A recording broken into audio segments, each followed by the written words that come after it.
All right. Transitioning the slide here. And this is, so hello everyone on YouTube. This is Tad. I'm Peter. And we're here for, this is our, basically our YouTube channel. We're generally a podcast. We started as a podcast a number of years ago and recently dove into the YouTube side. So that's what you're watching basically is our podcast. You'll see our live, like the visual stuff that we have, as well as our beautiful faces, right? Which is a new thing. But yeah, we're here for, after a little bit of a break. I don't want to get into it too much because I want to save some of the explanation for the actual episode as well. Probably our longest gap without an episode. We're just finishing up here. But yeah, let's go ahead and jump into the intro. We've got a bunch of stuff to talk about and a little surprise. So let's go ahead and not go on too long. But that's kind of what you're seeing here if you're on the YouTube side. We will go ahead and hit our intro, and then we will be back on the other side with the full show.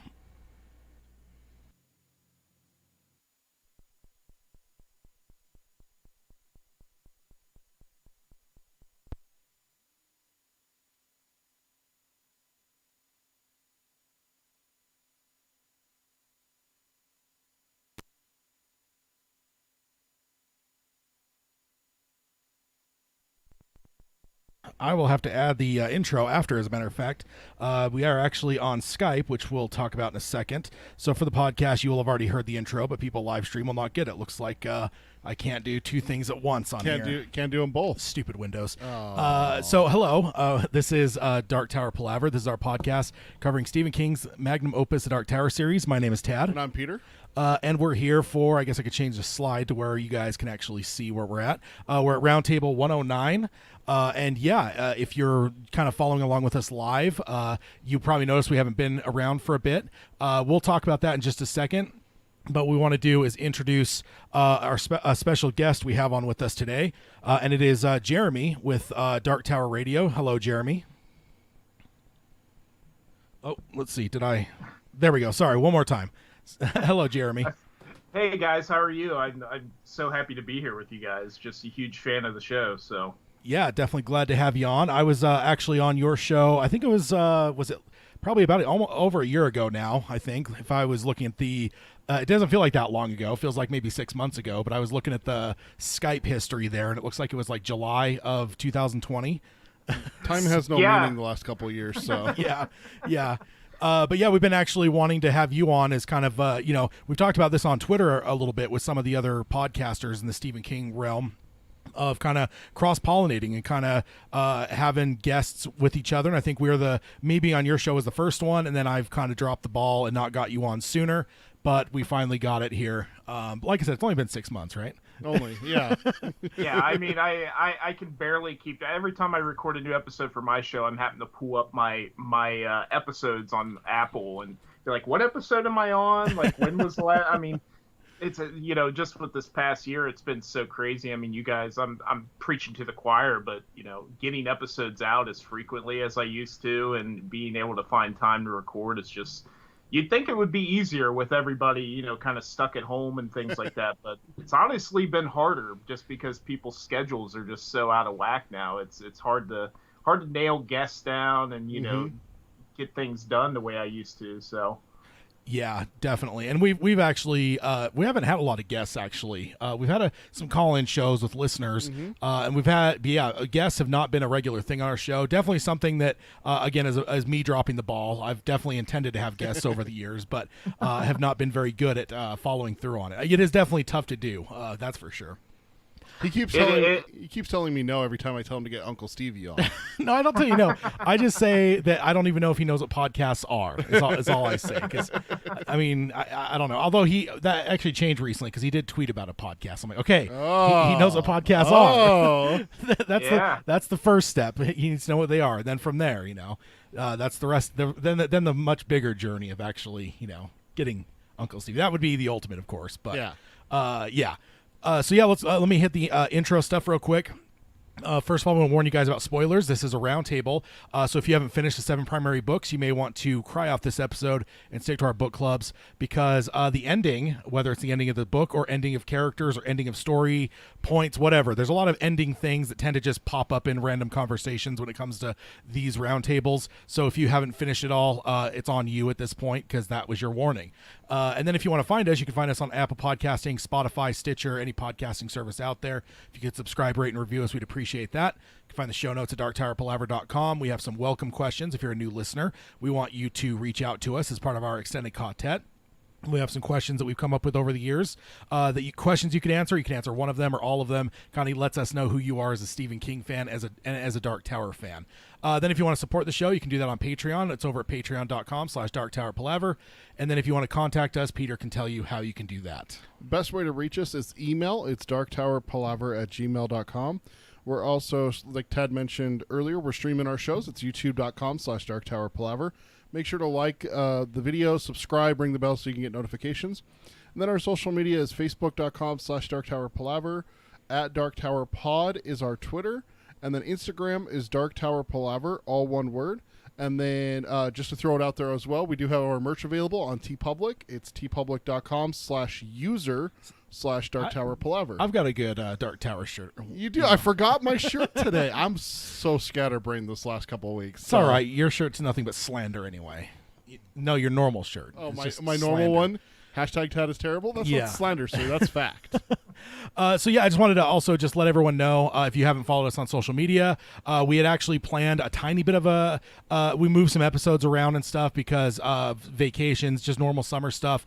But then we had an episode that we should have had on the 31st of July, but that actually had to get canceled because I had a last minute work thing come up. I actually had to fly to Houston, and it was very last minute, and I was literally gone during the period we would normally record. He was gone over the weekend. Yeah, so that was kind of unexpected, and so that is why it's basically been a month since we've recorded last. So just wanted to explain that. But we actually ended up having to. There was no way to replace that episode, so we unfortunately lost one episode this year. But we're back here with 109, and then the next episode will be our book club part 9 for the Wastelands, and then we have the top 10 King Kids that we're doing. That will be on the September 11th, which is Roundtable 110.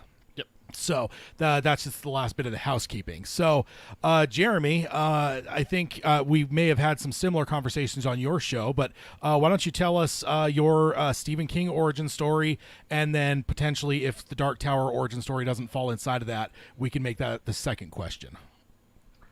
Well, for me, I grew up knowing Stephen King, as most people do, as, just kind of this pop culture entity, the master of horror. So I was exposed to Stephen King early on, probably earlier than most kids these days, because, back in the 80s, early 90s, I watched a lot of things that I probably shouldn't have watched at my age, but I did. That's just how things were back then.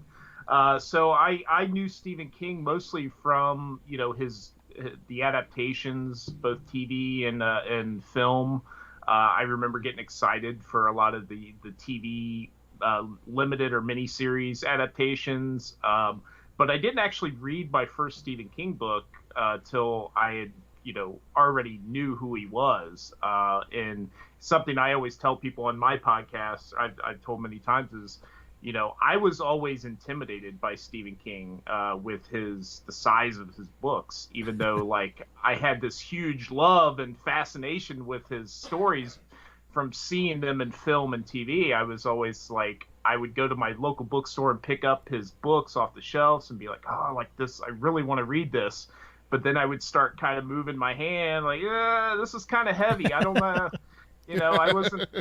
I wasn't a very prolific reader, and I'm still not in a lot of ways. It does take me a while to read novels. I'm not a fast reader, but luckily in the past, 10 years or so, I've really gotten into audiobooks, which have really helped my my speed on my reading. So I was able to read a lot of things that I never got to read just because of the time it takes to sit down and be left alone and read a book. With the audio side, I'm able to get through books a lot sooner, especially when my former job, I used to drive a lot, so audiobooks were a huge thing. And speaking of the Dark Tower, that's how I went on my journey to the tower for the most part, was through the audiobooks, just because it was so easily for me to get through them reading wise and not be interrupted. So yeah.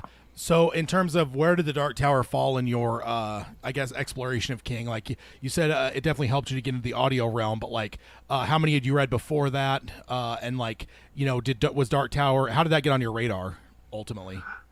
So, funny story. I used to work third shift at one of my previous jobs about 7 years ago, and I worked with a guy. We were partners. Like, we had a truck that we would go, and we actually did like commercial type tile and carpet cleaning at businesses and things for the company I worked for. And we worked third shift, so a lot of places we would go into, we would be the only ones there, other than maybe a guy who's signing the invoice or whatever when we get done. So there was a lot of time for palaver, just talking between us, because there's nothing else to do but talk to each other. And one night we got on the subject of Stephen King. I don't even remember how it got brought up, but I found out that he was a huge Stephen King fan. He was a constant reader. He is what you would define as a constant reader. And he asked me if I had ever read the Dark Tower series. And I was like, the Dark Tower series? I was like, that sounds familiar. And he was like, well, the first one's called The Gunslinger. And I said, I'd seen that book, in the Stephen King section, the Dark Tower, The Gunslinger. And it was the copy I always had in my mind was that paperback copy with the tower kind of with the fog around it. Oh, yeah. Yeah. And I just always, for some reason, that always stuck with me. And I was like, yeah, I remember those. I said, but I've never read any of them. I said, did they make any movies of those? And he was like, no.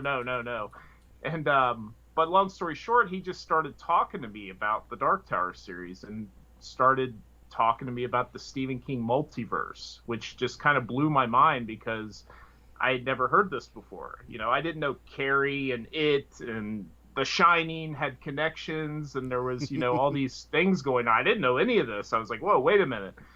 So for like a couple months, it just became this fascination, and I'm a big comic book fan. I've always been a comic book fan. So the idea of a shared universe was just really fascinating to me, So it gave me like even more incentive to dive into Stephen King's bibliography. And then, him telling me about the Dark Tower series and like what it was and, kind of the gist of it without spoiling anything, this Lord of the Rings meets spaghetti Western, epicness, Yeah. I just got really fascinated with it. So I was like, you know what, it's one of those things, when you really get into something, when something sparks your interest and you're like, I got to dive into this. Yeah. And I did. I dove headfirst into it, and I started reading the series through audiobook, but then I started actually buying the books. But like I said, I read most of them through audio form. So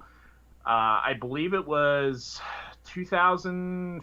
It had to have been about 2015 was when I read the series, and it was just a huge thing for me. I became a constant reader through it, but by the time I finished it, I was officially a Tower junkie because everything about the Tower series like made me even more invested in Stephen King and all his other books. So I've been trying to get through his entire bibliography now, and it led me to where I'm at now. Like I started my own podcast. I've, met so many great people in the community, and it's just been a really cool journey. And as I'm sitting here talking to you guys now, my whole office is just full of Stephen King stuff, which about, 10 years ago wouldn't be the case, but now it is. I mean, this is my little corner of the house. It's where I escape into the Stephen King multiverse. So that's awesome. Now, with the Dark Tower series, this is always a question I like to ask: is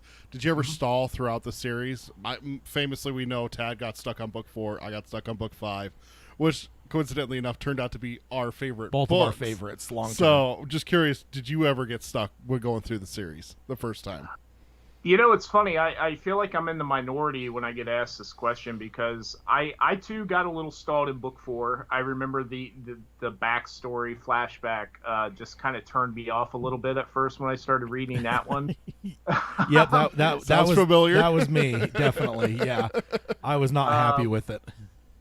But also, surprisingly enough, when I finished The Gunslinger, I was just really excited to read the next book. And when I got into Drawing of the Three, it was like this complete 180, and it just literally like dropped me on my head because I was like, well, wait a minute, like now we're diving into our world in modern times, like, and it was like, now I love that stuff. But when I first read it, I was like, wait a minute, like, no. I want to stay in Midworld. I want to escape into this world, so, the whole thing about him going into New York City and stuff, like, at first it was kind of a turnoff for me, but, I obviously powered through it. But now, like, drawing is like one of my favorites of the series. But that first time, it's definitely, and I don't know how it was for people when that book first came out, but I know when I picked it up, I was expecting something completely different than what drawing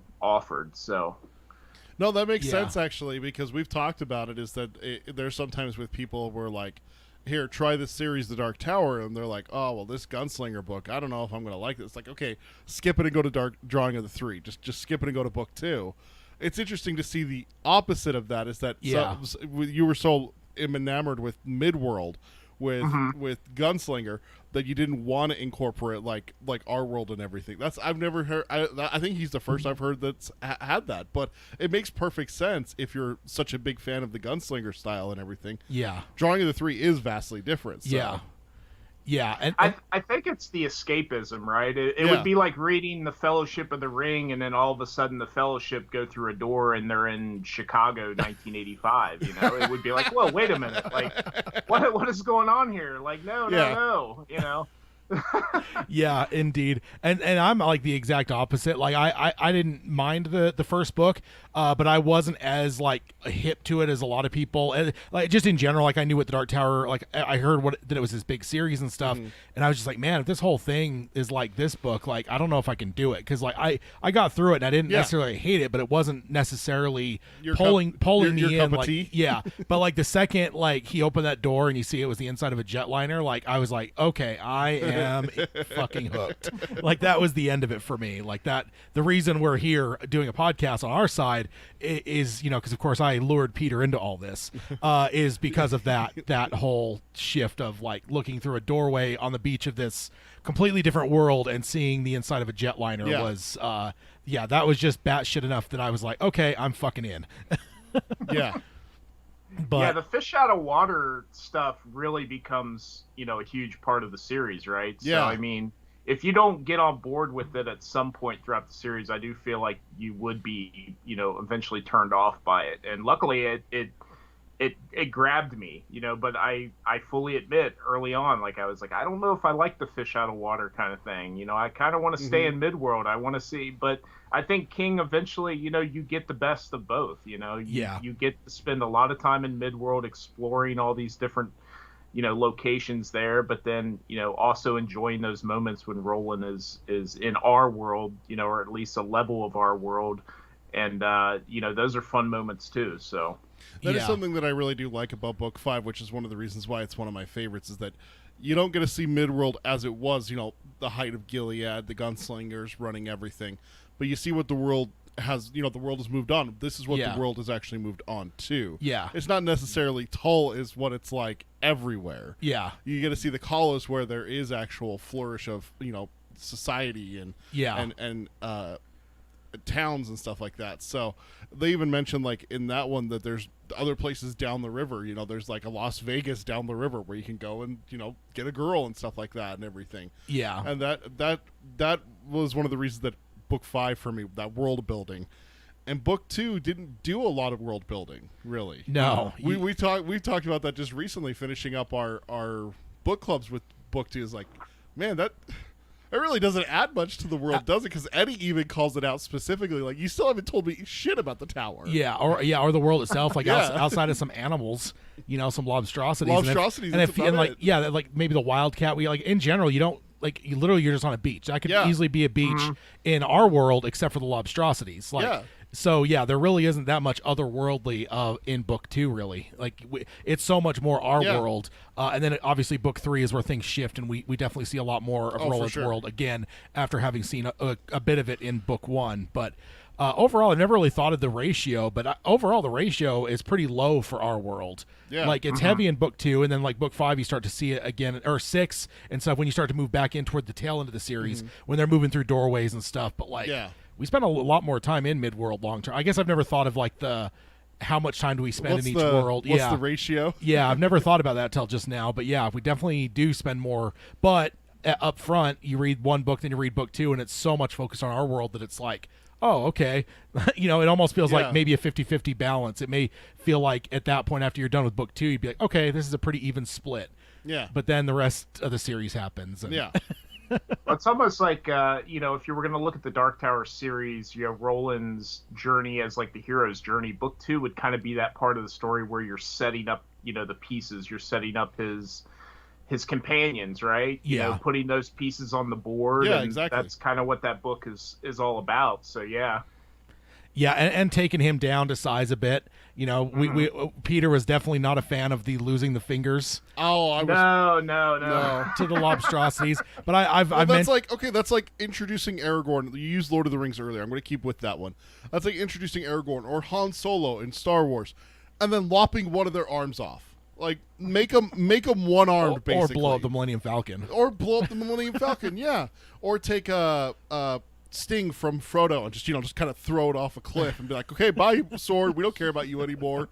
Like, don't take that from the hero. Like, Yeah. but like you've explained it before, and it makes perfect sense. You had to. You had to take him down Yeah. a peg. Yeah. Otherwise, what's the point of the other characters? Like he's so capable that if he was himself, it's like Justice League. Like what the hell's the point of anyone else? And Superman's sitting right there. I know. Moral support. Well, I mean, and you'd get the same Roland, getting to the tower and starting over again, right? It would just be, he's not learning anything. Yeah. Exactly. Yeah. Yeah. That's true too. He wouldn't be worried about finding companions and stuff like that. He wouldn't need them. Yeah. Yeah, and I mean, yeah, that's true because I've only ever like explained that from the perspective of just storytelling. Yeah. But yeah, when you actually look inside the story, like yeah, that's so much part of Roland's redemption is the fact that he comes to need and rely on his companions, through whether it's his madness, which we're in the middle of right now in our book club series, with his mind splitting, or his being poisoned in book 2, and then on top of that, it just becomes like almost an emotional. Like he uses them emotionally to unload his baggage of his past and stuff, like so he's kind of getting some emotional support from them as well, to where like they become a family and stuff. So ultimately, like his redemption is very much dependent on him being brought down a peg. Well, Jeremy just sparked something in me. I don't think Roland reaches the tower if it's not for him losing his fingers. That's true. Yeah. He loses his fingers. He has to get Eddie to help him get medicine to be able to overcome the sickness, Yeah. the blood poisoning, right? Well, if he doesn't get Eddie because he doesn't need him, he just goes on like whatever. I don't care about the doors because he doesn't need them. When he gets to the madness, no one's there to help him. Yeah. No one's there to carve the key to bring Jake back into this world and solve the loop. Yeah. Roland would just go insane and eventually eat a bullet. Yeah.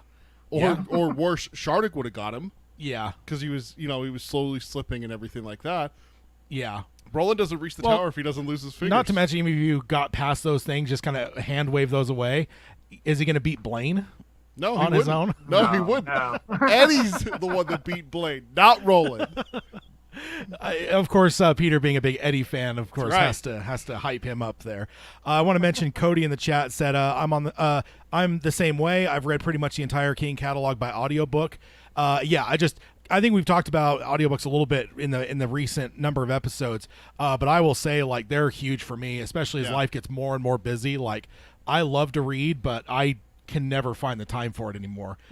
So like audiobooks are a lifesaver because it's like, while you're driving, like I listen to them at work. There's just different. I listened to part of Billy Summers on the way over here today. Yeah, like it's huge. So definitely love the renaissance of audiobooks, because think about when we were in high school, audiobooks were just like, oh my god, they were a book on tape, and if you wanted to buy one, they were like $75. Yep. And yeah, and there wasn't that much of, like, you might have like big things like Harry Potter and stuff. Yep. Yeah, but like I don't know that most of King's works would get them and would be available to us without like what's happened with Audible and stuff. That's well, basically. You also have to order them, and then when they came in, they were tapes first, because Yeah. we're old enough to have cassette tapes.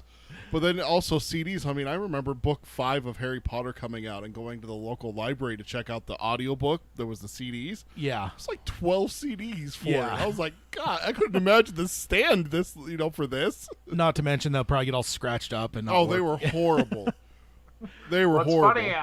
I'm pretty proud to mention. I mean, when I did the Dark Tower series the first time, making my journey, I said I did the audiobooks. I actually did the CDs from my local library. Did you really? I actually was not hip to Audible at that time, or a lot of the digital options. So yeah, I actually went to my library. I had to renew them several times. Especially when you start getting into like book 5, 6, and 7, especially. Like I can't remember how many discs it was, but yeah, I carried that thing around me, and now I've gone on the journey since then. I actually have an Audible account and all that stuff, but yeah, back in the day, like. And honestly, like, I loved it. Part of the excitement was going to my library and picking up that big audiobook case, All right, starting this next one, there's something great about, that physical media that I really appreciate. The first time I ever did an audiobook from the library, I don't remember what book it was, but I remember placing it on hold. I had to wait like 2 months to get it. And I remember going in and picking it up off like the reserve shelf, and I'm like, finally, I got you. I get home. 2 of the CDs were missing. Oh man.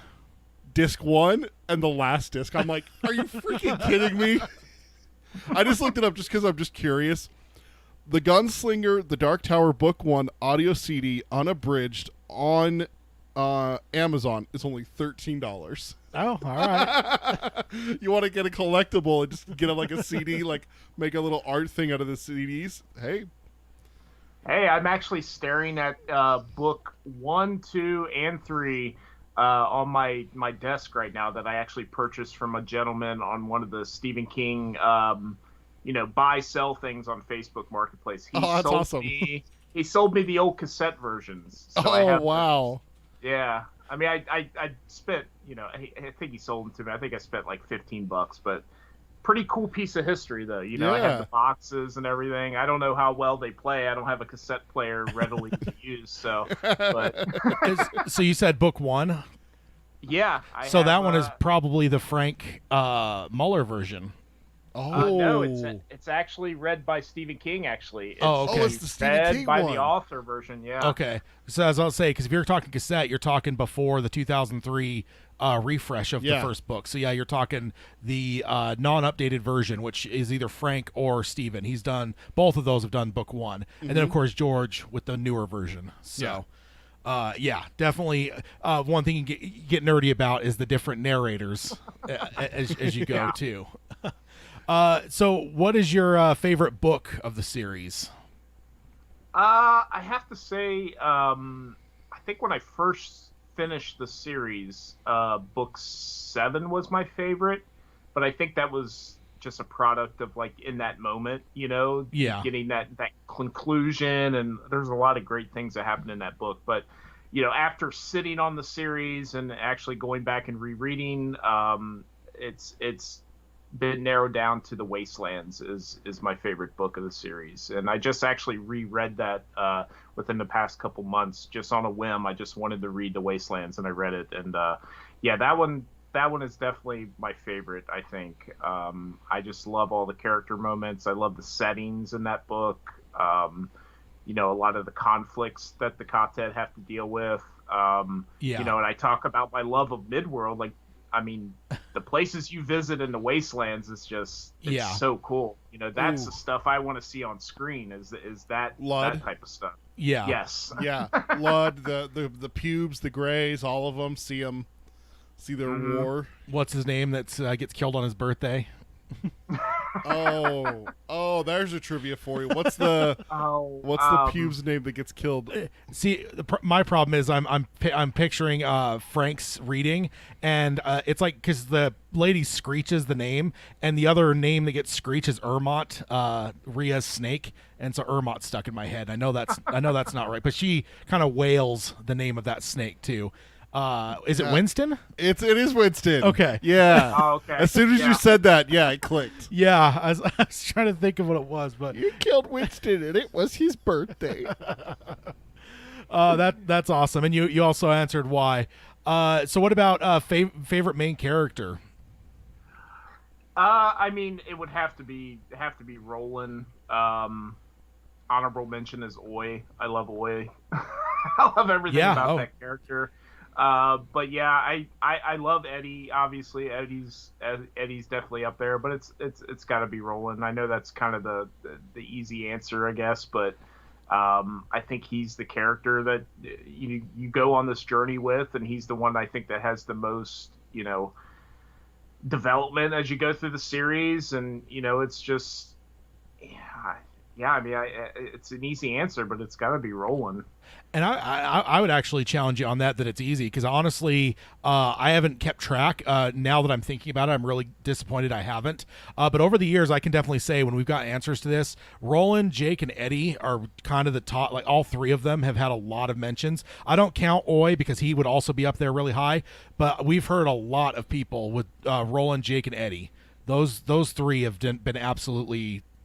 And it's just very, very broadly picked. Of course, Oi gets mentioned a lot too, but so I would say I would say none of them are necessarily like easy answers, because it's way more varied than I ever thought, because I was always a Roland guy, so I always just assumed everyone loves Roland. But then as we did this show and we've had more and more people answer, I'm like, oh shit, all these people are like, oh, absolutely, Jake's my favorite character, and then people are like, oh, Eddie's my favorite character. Like it surprised me, I guess. But so definitely no, I appreciate the answer, because it's never one I can assume with people, because there's a lot of picks out there.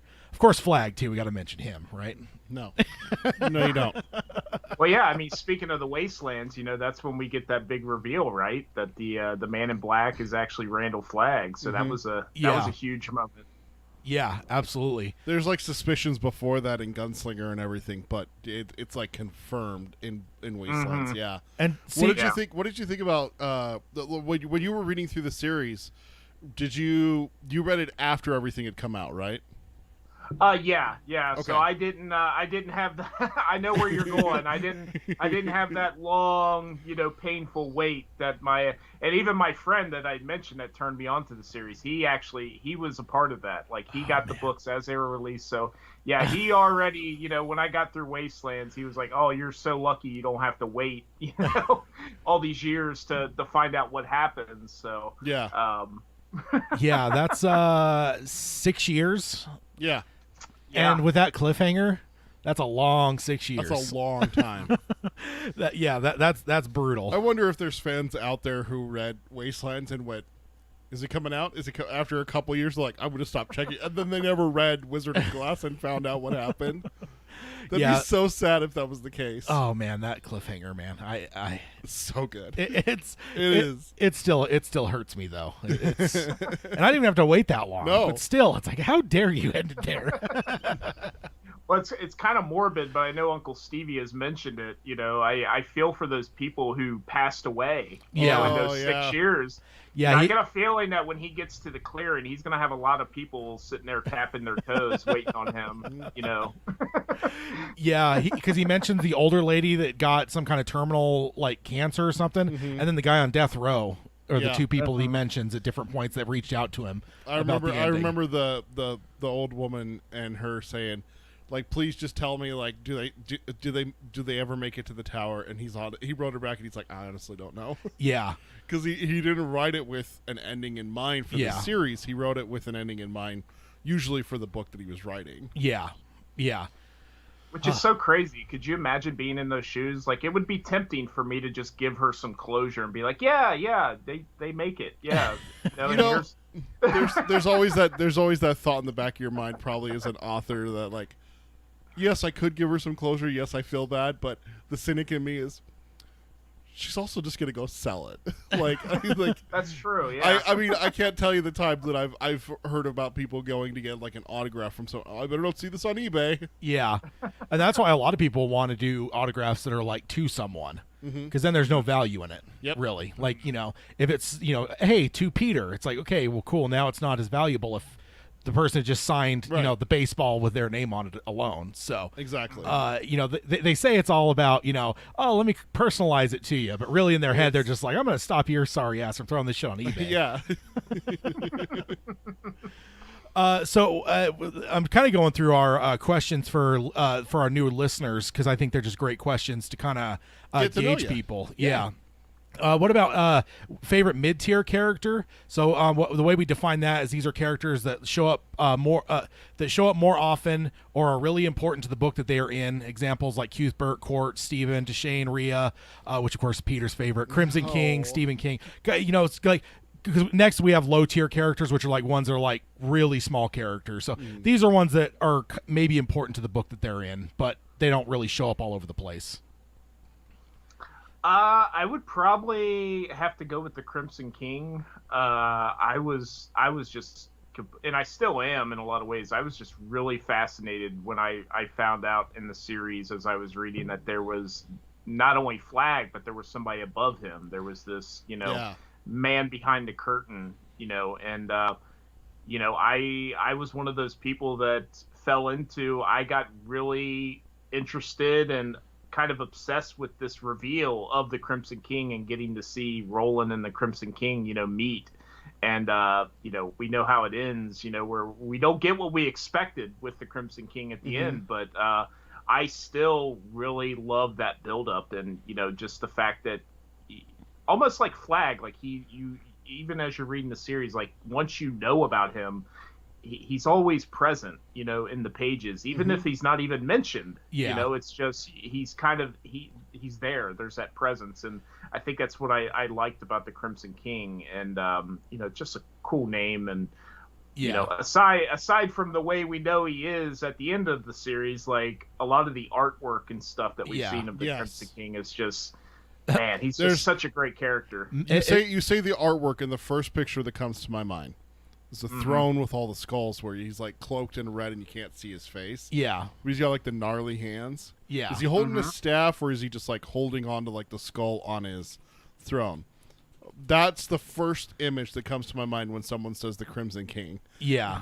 I'm pulling it up. No, he's got there's a candle on the throne, but he's not holding anything that I can tell here. It's a small picture though. Yeah. Gotta love Wikipedia and their freaking tiny little pictures. And then John Collum getting a call out from Alan in the chat here. Of course, he's one that gets a lot of love for sure. As well as Alan earlier said, Flag or nothing. Of course, I agree with such things there. And the Crimson King, of course, the most heavy metal character in the Dark Tower series. Yeah. Nobody's more metal than the Crimson King. No.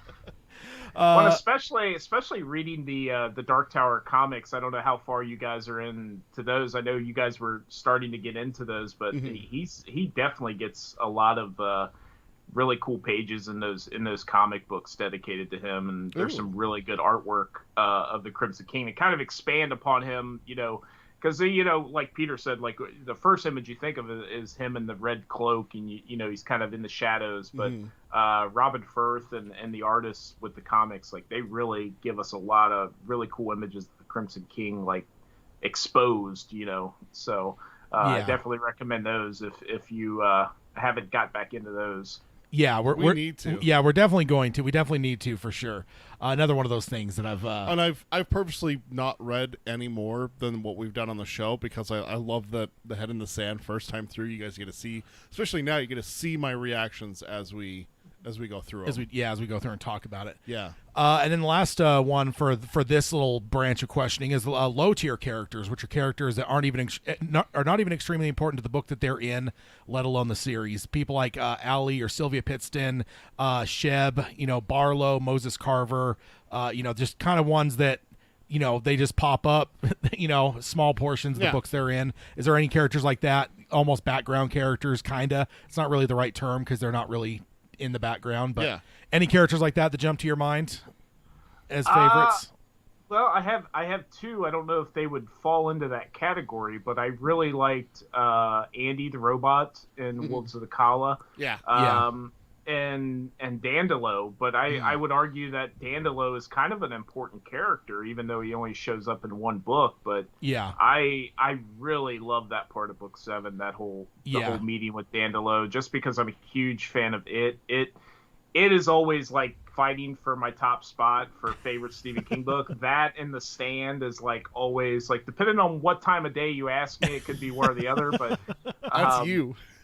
No, I mean not with it though. Like not with it, but with The Stand. Yeah, The Stand. I mean, I always say, like, especially since Dark Tower is a series, I can use this cop out and say King's best singular work is The Stand. Because that's singular. Like, then that gets Dark Tower out of the way, and I can just crown it that way. But I'm with you on The Stand, and Peter's with you on it. That's our two favorite standalone books.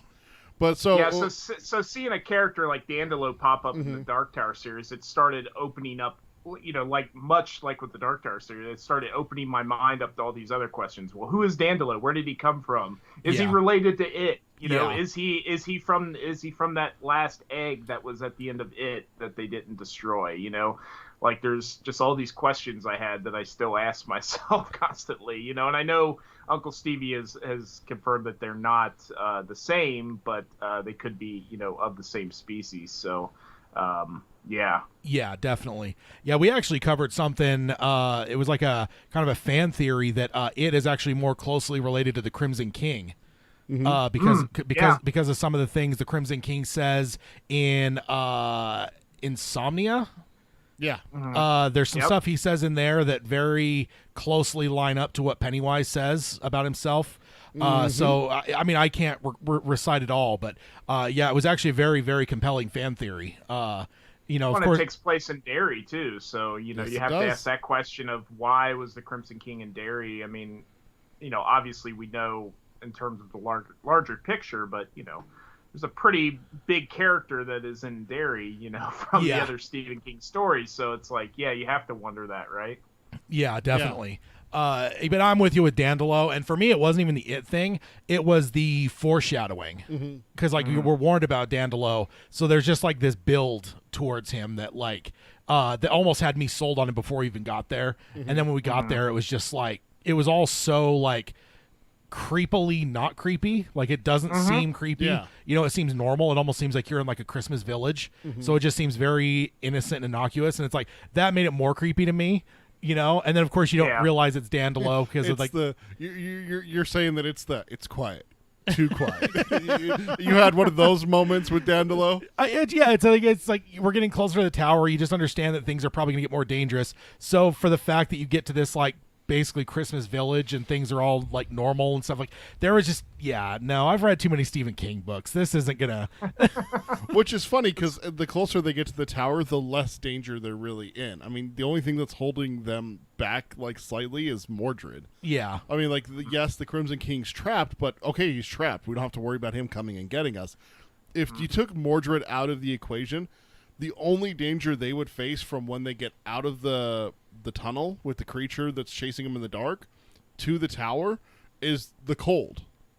That's the only thing. And Dandelio, of course. Well, I mean, you would have Dandelio as well, but I mean, if they didn't have Mordred chasing them, I mean, there's no threats there in that land. It's like nothing is there. That's definitely not your expectation, though, as a reader going in. It's true. As a reader, you expect that shit's going to get more fucking dangerous as they get.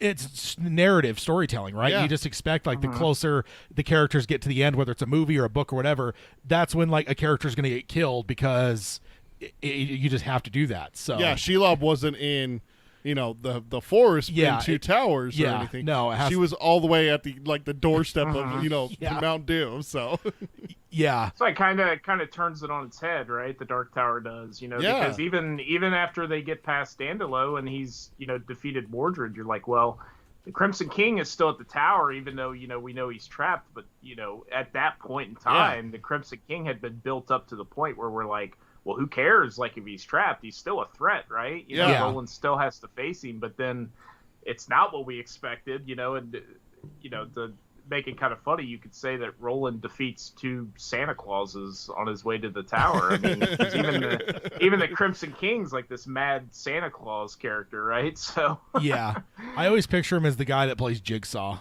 That's who I picture. I mean, of course, more like hairy and like have like the just to match some of the stuff we hear about the Crimson King. But I picture like actor wise, like that's who I picture in my head as a Crimson King. Okay. And I could totally see him pulling that role off too. Oh yeah, you could tell. That dude could play like a batshit crazy motherfucker. Well, he already does. Have you seen Saw? No, Saw. He's like way more reserved and quiet and stuff. Like I'm just talking like you could see him screeching and throwing shit and.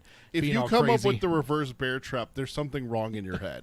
But he's that quiet. He's like Hannibal Lecter, quiet, crazy. Another crazy person. Like, you're not helping your case here. No, he is crazy. I'm talking like like going nuts, screaming, throwing things. Like, like more Miggs crazy than Hannibal Lecter crazy. It's so funny. I did my rewatch recently of the Lord of the Rings trilogy and the Hobbit trilogy, and I just always get the Dark Tower 7 vibes when I get to the point in the Two Towers where they're staring up at Saruman at the top of the tower. I'm just like, that's what I'm just picturing as the Crimson King. Oh, yeah. Yeah, I mean, Christopher Lee, he could do it too. Oh, yeah. Yeah. I mean, of course, he's not with us anymore, but if he were immortal, which he was a vampire. He was. So you never know. I definitely think he could have played a good one too. But I don't know why I've always pictured the guy from Saw. That's not a bad one. I'm That's blanking. not a bad one. No, that's a good choice actually. I'm blanking on his name, but yeah, he's been in my head for years. I mean, probably because those movies are really coming out when I read the series back in the early 2000s. Like that's when the Saw movies were like the primo movies coming out. So I don't know if that's why the connection got made, but yeah, I think he'd be good. And then let's see, lost my spot here. We already talked to you about stalling.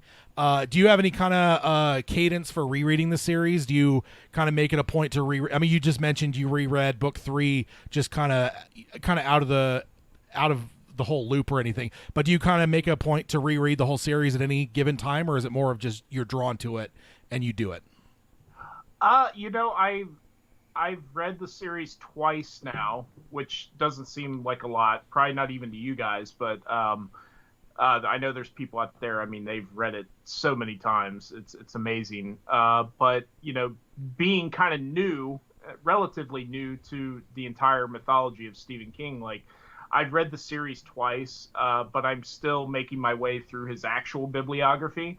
And I keep getting sidetracked because he keeps putting out new books that I can't wait to read. So I put some of the old ones back on the back burner so I can read the newest one and talk about it on my podcast. But I find myself revisiting the Tower usually just when I get that itch. Sometimes it's when I read a book that I haven't read by him and there's something in that story that makes me think of the Tower, and I'm like, you know what, I want to go back and read this. And sometimes it's just sections. I'll be honest with you, especially with Audible, it's so easy to just pull up certain chapters that I want to just kind of listen to and revisit. So I do that pretty frequently. But in terms of I don't know if this pertains to that question, but I know everybody has like their order that they usually read the Tower. One of the things I've always told people that I find pretty cool is when I first read the Tower, I actually read the Gunslinger. It wasn't the revised version; it was the original version. Okay. And then when I finished the series and I go back and reread it, I always read the revised version because I always feel like the revised version is, it is Roland starting over and you have all that in there. You have those clues. Yeah. You know what I mean? So whenever somebody asks, like, should I read the Dark Tower? And I know it's not easy to get anymore as the unrevised version, but if you're able to get that unrevised version of Gunslinger, if you've never read the Dark Tower, and trust me, I know it's a tough read for a lot of people, but I always tell people to start with that one.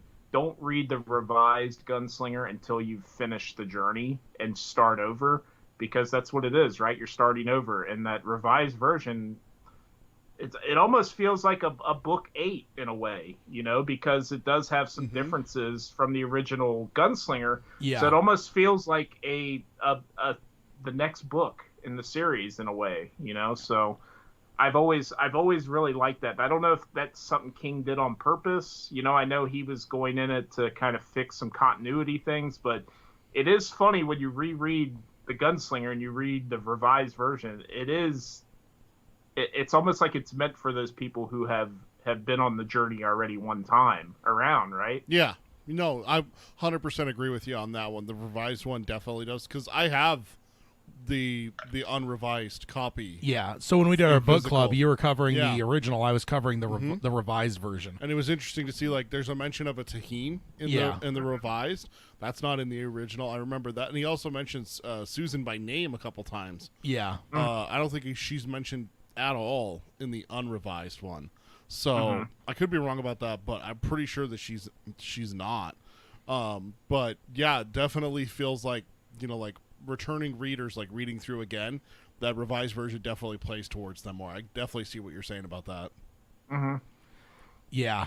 You mentioned reading book 3 just kind of out of context. What I've been thinking about doing that recently for that is Song of Susanna.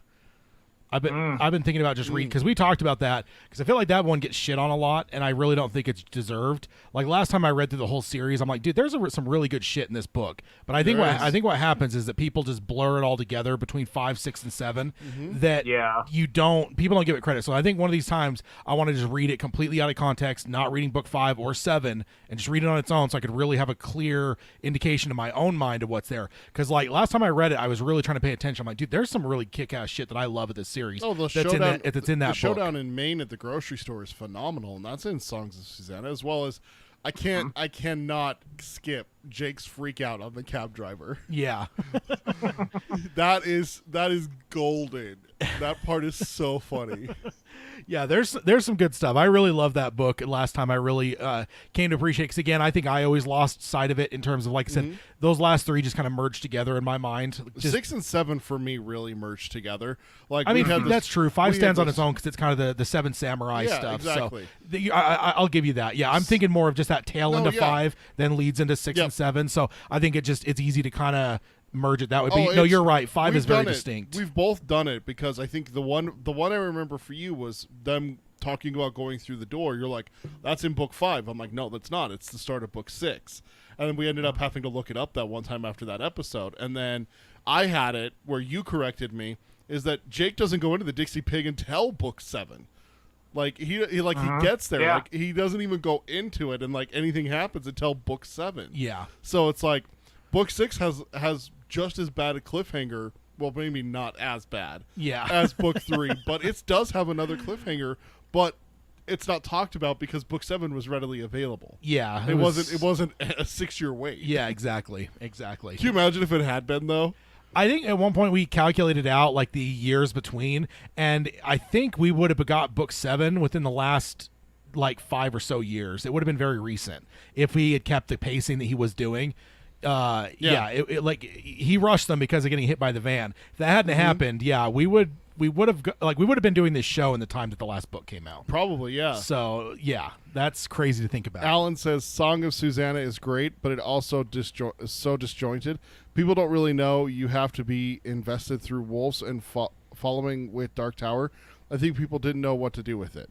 And that's and that's where we talked about that, is that if we took book 6 and split half of it and give it to book 5 and half of it to book 7, it wouldn't be a bad thing. Yeah, nobody would say like those portions of those 2 books suck. Yeah, I just think it's it's its own book. Yeah, I don't know. But I want to read it on its own to really get a very stark look at it, because last time I was really trying to like mark it in my mind, but it was in the middle of a full reread. So ultimately I did just finish book 5 and I was going to immediately start book 7. Yeah. And I want to do that without that. I want to just just do it. No, it's not a bad idea to give it its fair chance, is to read it just by itself. Yeah. And just take a look at it. Maybe we should do like an Unfound Door on that, just because it's going to be a long time before we get to book 6. Yeah. But both of us just kind of go and read book 6, and then just kind of have a Palaver section where we're like, dude, like, and talk about it. Yeah. Yeah, It's indeed. not a bad idea. And you also mentioned newer books. I agree with you there. I'm also trying to go through King's bibliography, and I was going to start Talisman for the first time, but I stopped that because of Billy Summers. Yeah. So I'm reading it now, but I had to do Billy Summers first. So I feel you there with the new books. Have you guys read Later? Yes. No. You haven't. Yeah, I told you definitely have to though, man. I really love that book, man. Should I stop Billy Summers and read Later? Go ahead and finish Billy. Yeah. Okay. I really loved Billy Summers too. I honestly couldn't put that one down. Like I could not stop that one. It's like not. It's not hooking me. That's one that like one of those ones where it was like stop the car after I get home and like still listen for another 15 minutes and just sit in my car. Yeah. Yeah. I'm only a little bit into it, and it just hasn't hooked me yet. I'm not saying it's bad. It just hasn't hooked me. Yeah. I agree with you, Peter. That's where I'm at. I was actually discussing that with one of my frequent guests on my show. I was like, it just hasn't grabbed me yet. And they're like, well, that's a bummer. I was like, well, no, I'm not saying like it's bad. It's just, it's one of those that I said, there's been plenty that they don't grab me until a certain point. And then I go back and I'm like, oh yeah. I will say, I agree. I don't think I was captured right away, but as I got into the meat of the book though, I was just like, dude, I freaking love this. You know which one didn't capture me as well when I was reading it the first time? Like hook me like it did. It hooked me like instantly. Yeah, is the Dead Zone. Oh, really? The Dead Zone, I was just kind of like, this is an okay premise. I like the idea of it, but I'm just kind of like, I kind of puttered along. And see, I was sucked into that one like so quickly. Yeah, it wasn't until like halfway through that I'm like, all right, yeah. Now I'm sitting in my car for 5 minutes afterwards, listening to a little bit more, yeah, kind of thing. Yeah, no, that one like for some reason got me from immediately. Dead Zone. Yeah, I love that one. But no, it's different for all of us for sure. Yeah. But so you're pretty early into Billy Summers then? Oh, very early. What about you, Jeremy? How are you finished, or are you still in the middle of it? I'm probably around where Peter is. I'm listening to it on Audible. I'm still waiting for my copy. I pre-ordered through Cemetery Dance, so I'm still waiting for my copy to arrive. But I did, with this month's credit, I purchased the Audible version on Audible. So I've been doing it on there. And like I mentioned, like Peter, I'm waiting for it to grab me. It's a great premise. I'm a huge fan of like mob type stuff. Like I just recently watched the Sopranos series for the first time, and I love that genre. So it's like I want to love this story because it's kind of playing into that. So I'm just kind of waiting till I get to that point. And when I read earlier this year, I was pleasantly surprised with that one because I like the true crime novels that King's done, Joyland, Colorado Kid, but Later was not what I was expecting when I read that book. And I don't want to say anything to kind of spoil anything for Peter, but like there's some things in that book that I was, as a King fan, I was not expecting to come back in terms of, from previous stories and stuff, and especially not in that kind of book. Yeah. And I think I told you, I kind of told you the same thing. I told you like this one actually feels like it's part of the bigger King universe in a way that I was not anticipating. Yeah. But I was just looking at the list here. We have like a list that we track everything. So pretty much since The Outsider, I've read everything that's new. So yeah, he keeps interrupting you with new books. But The Outsider, The Institute, If It Bleeds Later, and Billy Summers. Oh, poor Tad. Being spoiled with new Stephen King books. It slows me down on the older books, though, for sure. It does. And dude, we got to admit how lucky we are as King fans. Oh, like what is he in his 70s now, and he still put out 2 books this year? Like that's crazy. 2 last year, right? Only 1 in 2020. Just If It Bleeds. The Institute was the year before, right? Yeah, 2019, and then 2018 for The Outsider. 2017 Sleeping Beauties. So we haven't had this is the first 2-book year since 2015 was the last time that we had. Alan says it's a lovely books. problem to have new books. LOL. Yeah. For all those George R. R. Martin fans out there, we. And Tad takes a shot at Game of Thrones. If it was Stephen King, he would have written 2 full series in the time that guy's taken to write 1 book. Oh, Revival. Robert brings up he wrote Revival as well. Yep. Yeah. So Revival's 2014. Oh yeah, that was a 2 because Mr. Mercedes and Revival are both in 2014. Okay. Then The Dark Man, Dr. Sleep 2013. So he's had and Joyland 2013. So three in 2013. So wow. Yeah, we're just the fact that King is easily in retirement age. The fact that we got 2 books this year is definitely something we should count ourselves lucky. Well, what else is he going to do with his time? Go for a walk? Yeah, he's got. We've seen how bad that goes. He's got his corgi. He's got his evil corgi. Yes, but I loved Later. I've loved everything. Like, The Outsider, The Institute. I think the only reason I probably won't reread The Institute in a long time We did the because double read. we ended up reading because we wanted to do a show on it. We ended up I reread it probably within the first month of it coming out. So reading it twice within a month was like that was rough. Yeah, I loved it, but I don't know if I could do that with books I adore. I gotta have even like The Stand. I read that once a year, but it's like cool. There's 10, 11, 12 months between my reads. Like if I did it twice in a month, that would be rough. Yeah. So, and then If It Bleeds, I really adored, and then Later in Billy Summers. And for some reason, Later in Billy Summers, I had a less expectation for going into, and I just think in both cases they kind of knocked my socks off in terms of just being way better than I anticipated. I don't know why I anticipated them not to be great, but I don't know. Yeah, just expectations weren't as high going into those for some reason. How do you guys feel about the short story collections? Are you like me? Are you anticipating like a new short story collection? I'm a huge fan of King's short stories, and they've really I just love diving into those books. I've hit them probably in the last year and a half. Is probably because I bought the one that has Apt Pupil way back, like when we were in high school. I bought a paperback of that, but beyond that, I hadn't hit any of the short stories up until probably within the last year. I've hit a couple of them now, and then obviously If It Bleeds was one, but that only had 4 stories in it, so that one felt different because it was so. I don't want to say short because the If It Bleeds section was actually fairly long. But yeah, so much of his others, it's like, oh, here's 12 or 15 short stories. Yeah. So for If It Bleeds to be only 4. But no, I've enjoyed everything I've read short story wise for sure. I think sometimes his short stories can be just amazing, and sometimes they just piss you off that they're only short stories. Yeah. It's like, I want this to be a 300-page novel. Why is it ending right now?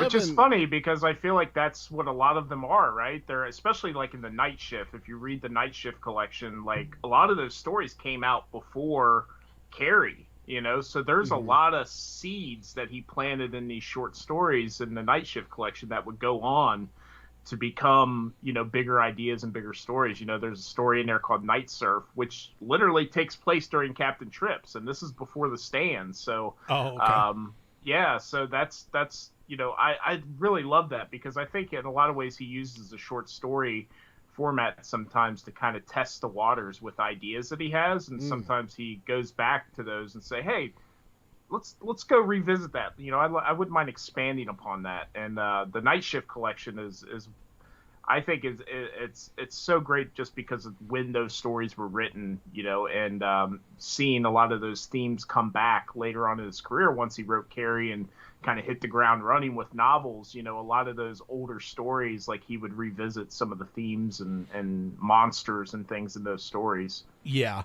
One that I always think of, and it isn't even a short story, is The Stand. In the uncut version, we get a lot more. So, like, the kid, for instance, I believe was completely cut out of the original version. And the kid getting stuck in the car with the wolves outside certainly reminded me of a book that came out, in 1981. So 5 years later, not 5, 4 years later, for Cujo. Yeah. So, that's one of those ones where I'm like, I wonder if he kind of... like that seed of what happens to the kid there, even once it gets cut out of his book, that seed stayed in his mind where he's like, that's a terrifying concept, being stuck in a car with like, a vicious beast outside, and then there you go. There's Cujo a few years later. Yeah, so. don't talk to me about beasts. We're not a fan. Especially St. Bernards. I don't think that's my favorite dog. I don't think I've read an entire short story collection by Stephen King yet. I started If It Bleeds, and I really got bogged down in the If It Bleeds section with Holly, which is shocking because I love Holly, but it was just that I wasn't going anywhere. I don't have time. Yeah, for you don't have the audiobook. commute and stuff anymore. So still working from home and everything, but I've recently kind of made it an emphasis to I need to listen to more. I have Later that I haven't listened to. I have Billy Summers that I haven't listened to. I literally just started Billy Summers last week. Like I said, not very far in, but I'm making it a point to find time to listen instead of just doing stuff on my computer or my Xbox or watching something, is that I can listen to that. And if I'm not watching something, if I'm really in something I love, I'll watch. Like if I'm going to throw on a video game for a minute, I'll put the audiobook on because I can listen to that while playing a game, or whether I'm on my computer, just whatever I'm doing, And but that's what I've actually started doing with Billy is while I'm playing my Xbox or while I'm playing on my computer, just playing, a computer game, I'll throw it on and everything, and that's actually something that I'm going to be doing a little bit more here in the future. And I do need to go back and finish If It Bleeds. I think I'm just going to restart it from the start of If It Bleeds. The only problem is because you read all the others. I did do the others because I had you do it out of order. Because you did. I did not like Rat that much. It didn't do a lot for me, but it came after If It Bleeds, and I'm like, I really think that was a mistake, and so I used you as a guinea pig, Peter. I'm like, dude, please read them out of order, read the other three things, and then read If It Bleeds. And you loved Rat, so it's like I did. And like the more I think about it, the more I'm like, I don't think I disliked Rat. I just think that it was poorly placed to be after If It Bleeds. Like you don't want to follow that. That should be the last thing in the book, in my opinion. But next time I reread it, I'll test the same thing and do all three of the other ones and then do If It Bleeds. But Alice says, "I Am the Doorway" in Night Shift is fucking creepy. Oh yes. I think it was the original paperback publication of Night Shift had like artwork from that story. It's like a hand with like a bunch of eyeballs on it. Oh, that's pulled right from that story. I Am the Doorway. I actually on my show we haven't done one in a long time. We just our scheduling has just been crazy. But one of my regular guests, I would say he's my regular co-host, but we do episodes that kind of stray away, kind of like what you guys do, where we stray away from like the main topics and things that are going on. And we do it's basically short stories. And basically what we would do is each of us would pick a short story from any of the collections the month prior, and that would be our homework for the next time we come back to do an episode. And we would most of the time I'm reading these short stories for the first time, and it's random. It's random in the context that I don't know what he's going to pick. He doesn't know what I'm going to pick. And it's always a good conversation because sometimes we pick two stories from two collections that kind of have the same kind of themes to them. Sometimes they're completely opposite. So it makes for some great conversations, and we've got to actually visit some adaptations of them because there was a series on TNT back in I believe it was like the late 90s, early 90s, Nightmares and Dreamscapes. So they adapted like a lot of the short stories. So I've got to check out some of those, like companioning with reading the story. And I've just gained a huge appreciation for the short stories. So I'm not trying to like plug the short story collections, but I am, because if you're not reading his short stories, I think you're really missing out on a lot of stuff. So I would definitely recommend them. No harm in plugging. It's Stephen King. All King is allowed here. I do think that some writing on the wall tells me that he has a new short stories adaptation series coming with the J.J. Abrams folks, because there's been some talk about another project with them, and I don't know why, but there's a few things we've covered on the episode, and I'm forgetting now, but I feel like it might actually be another short stories like Nightmare and Dreamscapes type thing, so that would be fucking killer. Yeah. That would be awesome.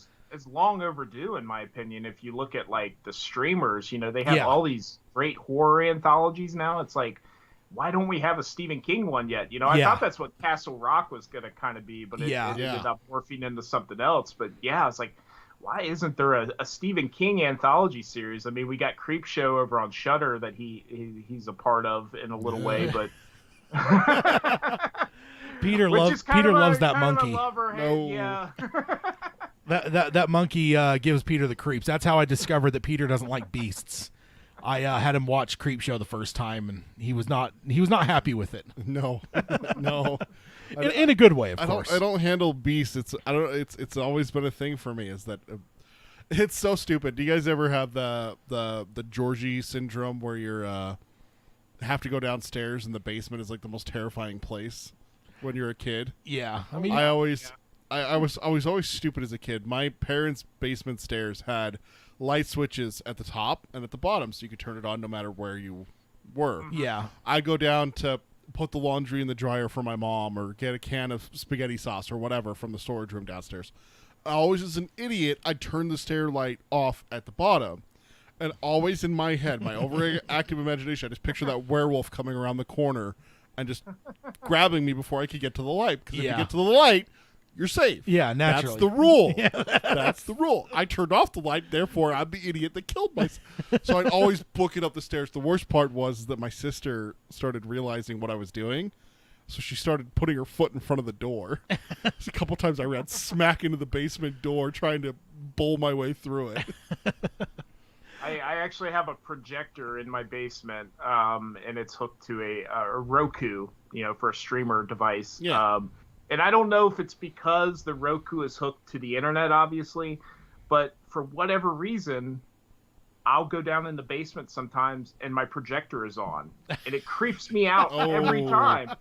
Because I feel like I'm going to turn that corner and see somebody sitting there watching something on the projector, but it has to be something with the Roku when it updates or something that it's turning on the projector somehow. Yeah. So now I've made it a habit of just unplugging my projector because it's creeped me out so many times. I just see the light on down there like somebody's watching something down there. Jeremy, like, what is going on? You're setting yourself up for the worst scare of all. when it's on, when it's unplugged. We've seen this in movies and stuff. Is that they're like the TV keeps turning on, so you go over and you unplug it, and then it turns on again. That's when you know to get the hell out. Don't come back. Leave your stuff. Sell it all. Move across the country. That's it. You're gone. Oh, but man. it doesn't help that I have a Siamese cat that hangs out there too, so he likes to make random noises down there, which is always. If you don't know a Siamese cat, I mean they're like one of the most chatty breeds of cats that you'll ever come across, and they just. It sounds like they're having conversations with people sometimes. Like they don't just do a typical meow, like most cats. I mean, he makes a different sound every day that I've never heard of. I'm never going to know if there's something wrong with him because he makes all these different sounds. Yeah. So you'll hear him sometimes in the house. It sounds like he's having a conversation with somebody. It's very creepy. So the animal thing and children are the ones that are like the most terrifying. It's like, when me and Tad lived together for a while, I had my son who was very young. I remember him looking over my shoulder one time and pointing to the top of the stairs and going, "Grandpa," and I'm going, "What?" Like, excuse me? Neither of your grandpas are gone, so who are you talking about? Like stuff like that. Nope. That's a hard no for me. But I'm convinced that I am haunted. yeah. I'm convinced. I just named her Susan and just moved on with my life. So mentioning the projector reminded me, there was one time I was hanging out with Hayden, which if you've listened to the Palaver Tad show, you've heard of Hayden before. But he's very skittish. He's definitely not a fan of horror. He reacts and, he'll have nightmares and whatnot. So the first time I watched The Exorcist with him, we also watched a few other movies, so it was like way late. And like I had a few beverages, so I slept on his couch for a bit, and then like was going to drive home later, after sobering up. And so I set the TV before I left. I found the Captain Howdy face and paused it on that face and then left. So when he got up in the middle of the night, the face was on his screen. You're a monster. like you earned this one. Hashtag Tad is terrible. I can't believe you do that to your friend. Oh, dude, I just wish I could have been there to see it and see the reaction. That's all. That's where you wish. That's where you wish he had a security camera back then. Yeah. Just to see the reaction, because he still gets mad if I I'll text him every once in a while and text him that face, just to keep his heart rate up a little bit, he's definitely not a fan of things like that. No. And then also after we saw it the first time, just randomly somehow, I don't know if somebody was pranking people, but he came home and there was a red balloon on his mailbox. Oh shit, that's right. Like the night we watched it. Yeah. So, like opening night of the first movie. So, which is funny because he had that, and then 2 weeks later, I saw the red balloon in my parents' neighborhood next to a freaking storm drain. Remember that? I sent you a picture of that. I'm like, oh god. Yeah, I love it, man.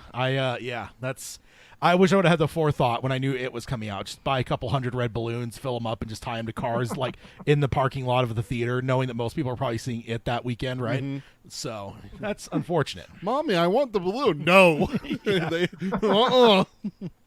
So, Jeremy, another one of the questions here. Is there any part of the series that made you emotional while reading it? Could be sadness, excitement, joy, or anything. Just any. I guess, are you an emotion? Do you get a lot of emotion when you're reading, or even if that answer is no, was there anything in the series itself that got you?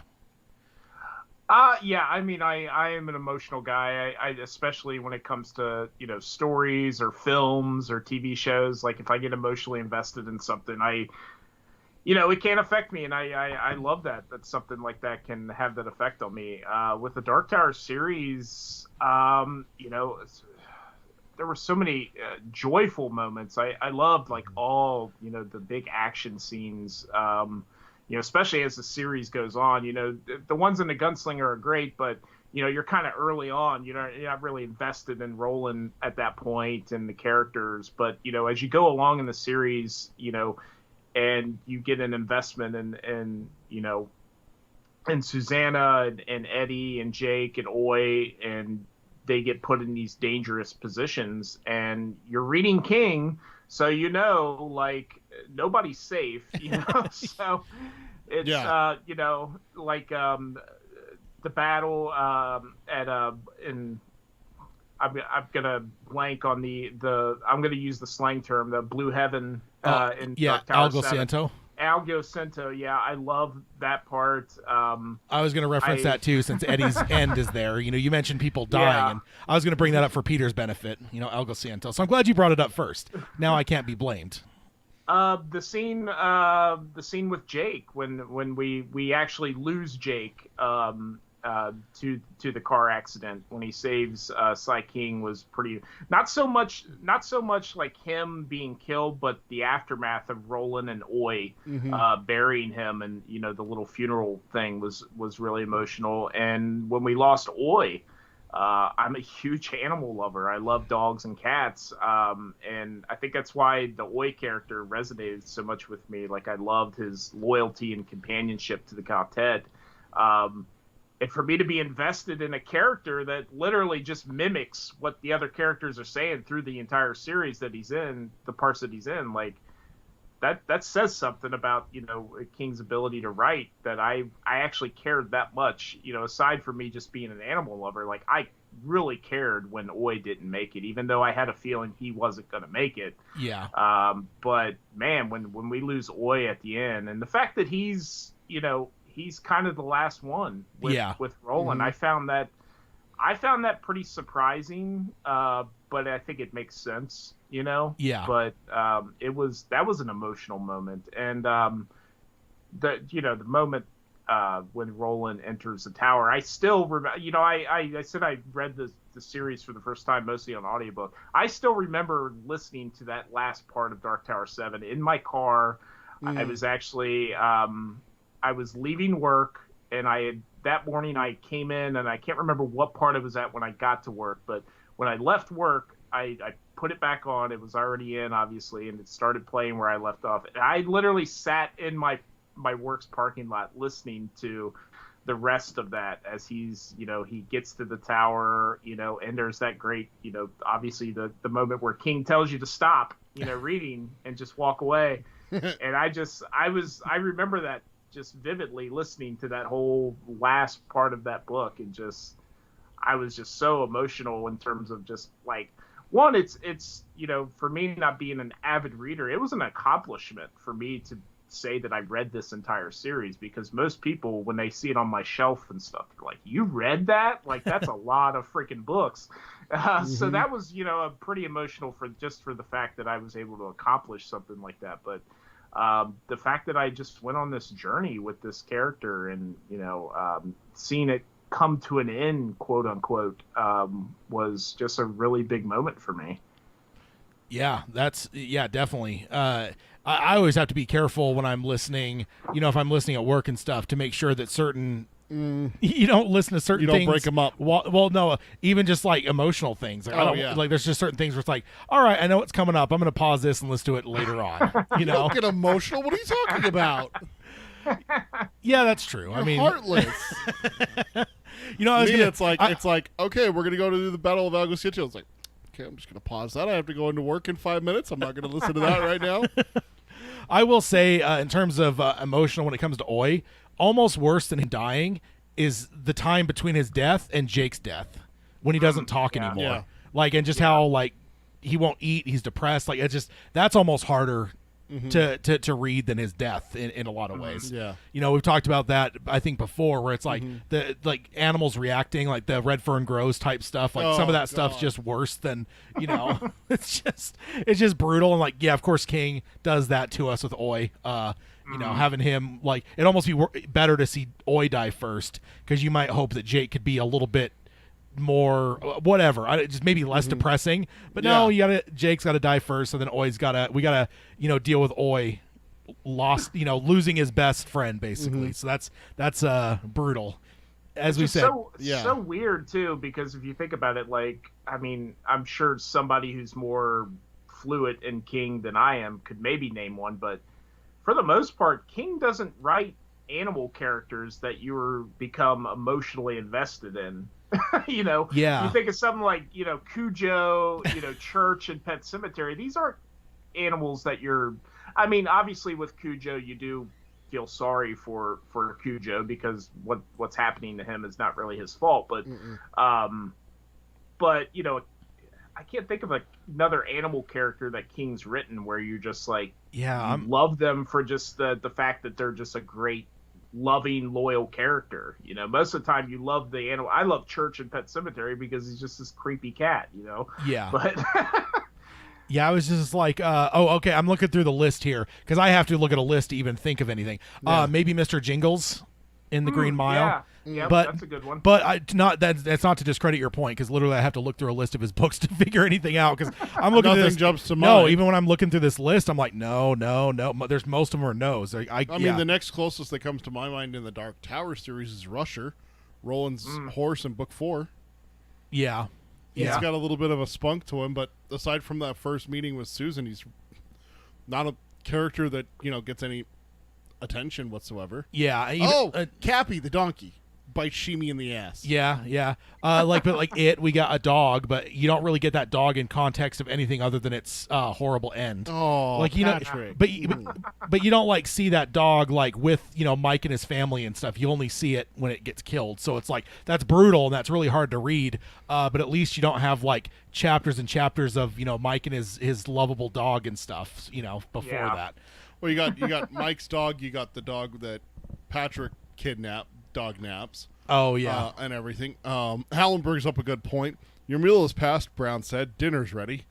Just in flippant passing, there's Roland's mule. Yeah, exactly. No, you're right, though. Yeah, there really isn't that many as I'm flipping through all this list in front of me here.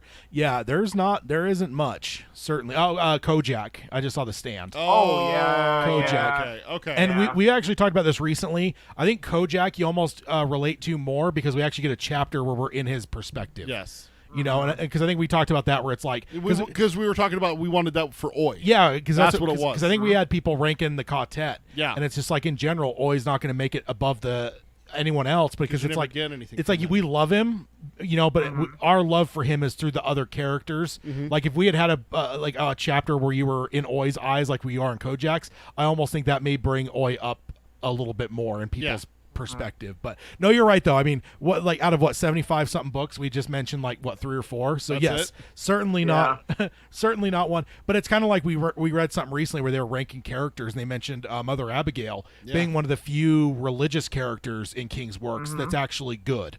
Because usually religious characters in King's books are not good people. This is Carmody for you. But in general, there's a lot where they're not good. So, she's one of the few where it's like, okay, this person's actually like a pretty good person that's kind of representative of like God or religion. So, yeah. Well, I think, each member of the quartet through the series, they have they almost have their moment. Yeah. Where if they had not been there, like we mentioned earlier, Roland would not have finished his quest. What if Oy had left after Jake died? Yeah. Would Mordred have killed Roland? Or stayed at Jake's graveside? Which I actually thought was going to happen. Yeah, I thought so too. When I was reading it, I'm like, yeah, he's not leaving this graveside, man. But then, of course, we find out later that Jake told him to go. So and he listens to Jake. Yeah, exactly. And that's why he doesn't talk anymore. That's why he's depressed. Like he wants to die. He just knows he has one more thing to accomplish before he can, be done. So yeah. Let's see. I'm just checking the chat here. Earlier on, Rachel said absolutely loved later. So glad to hear that. Definitely one I would highly recommend. Let's see. Is there anything else I missed? Oh, Alan asked why you didn't put a Ouija board in that room with your projector, Jeremy.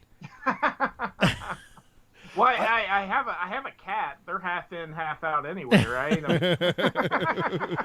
I feel like I'm not getting all the chats. I feel like you mentioned one earlier that I didn't see. Oh, really? And I don't see anything about a Ouija board either. Some reason, because you mentioned it's right below Robert's horrible emojis. Yeah, no. See, below that, I'm getting Alan talking about Kat talking to Viggo Mortensen as Satan in that movie, The Prophecy. He says, P.S. Great performance from Viggo as Satan.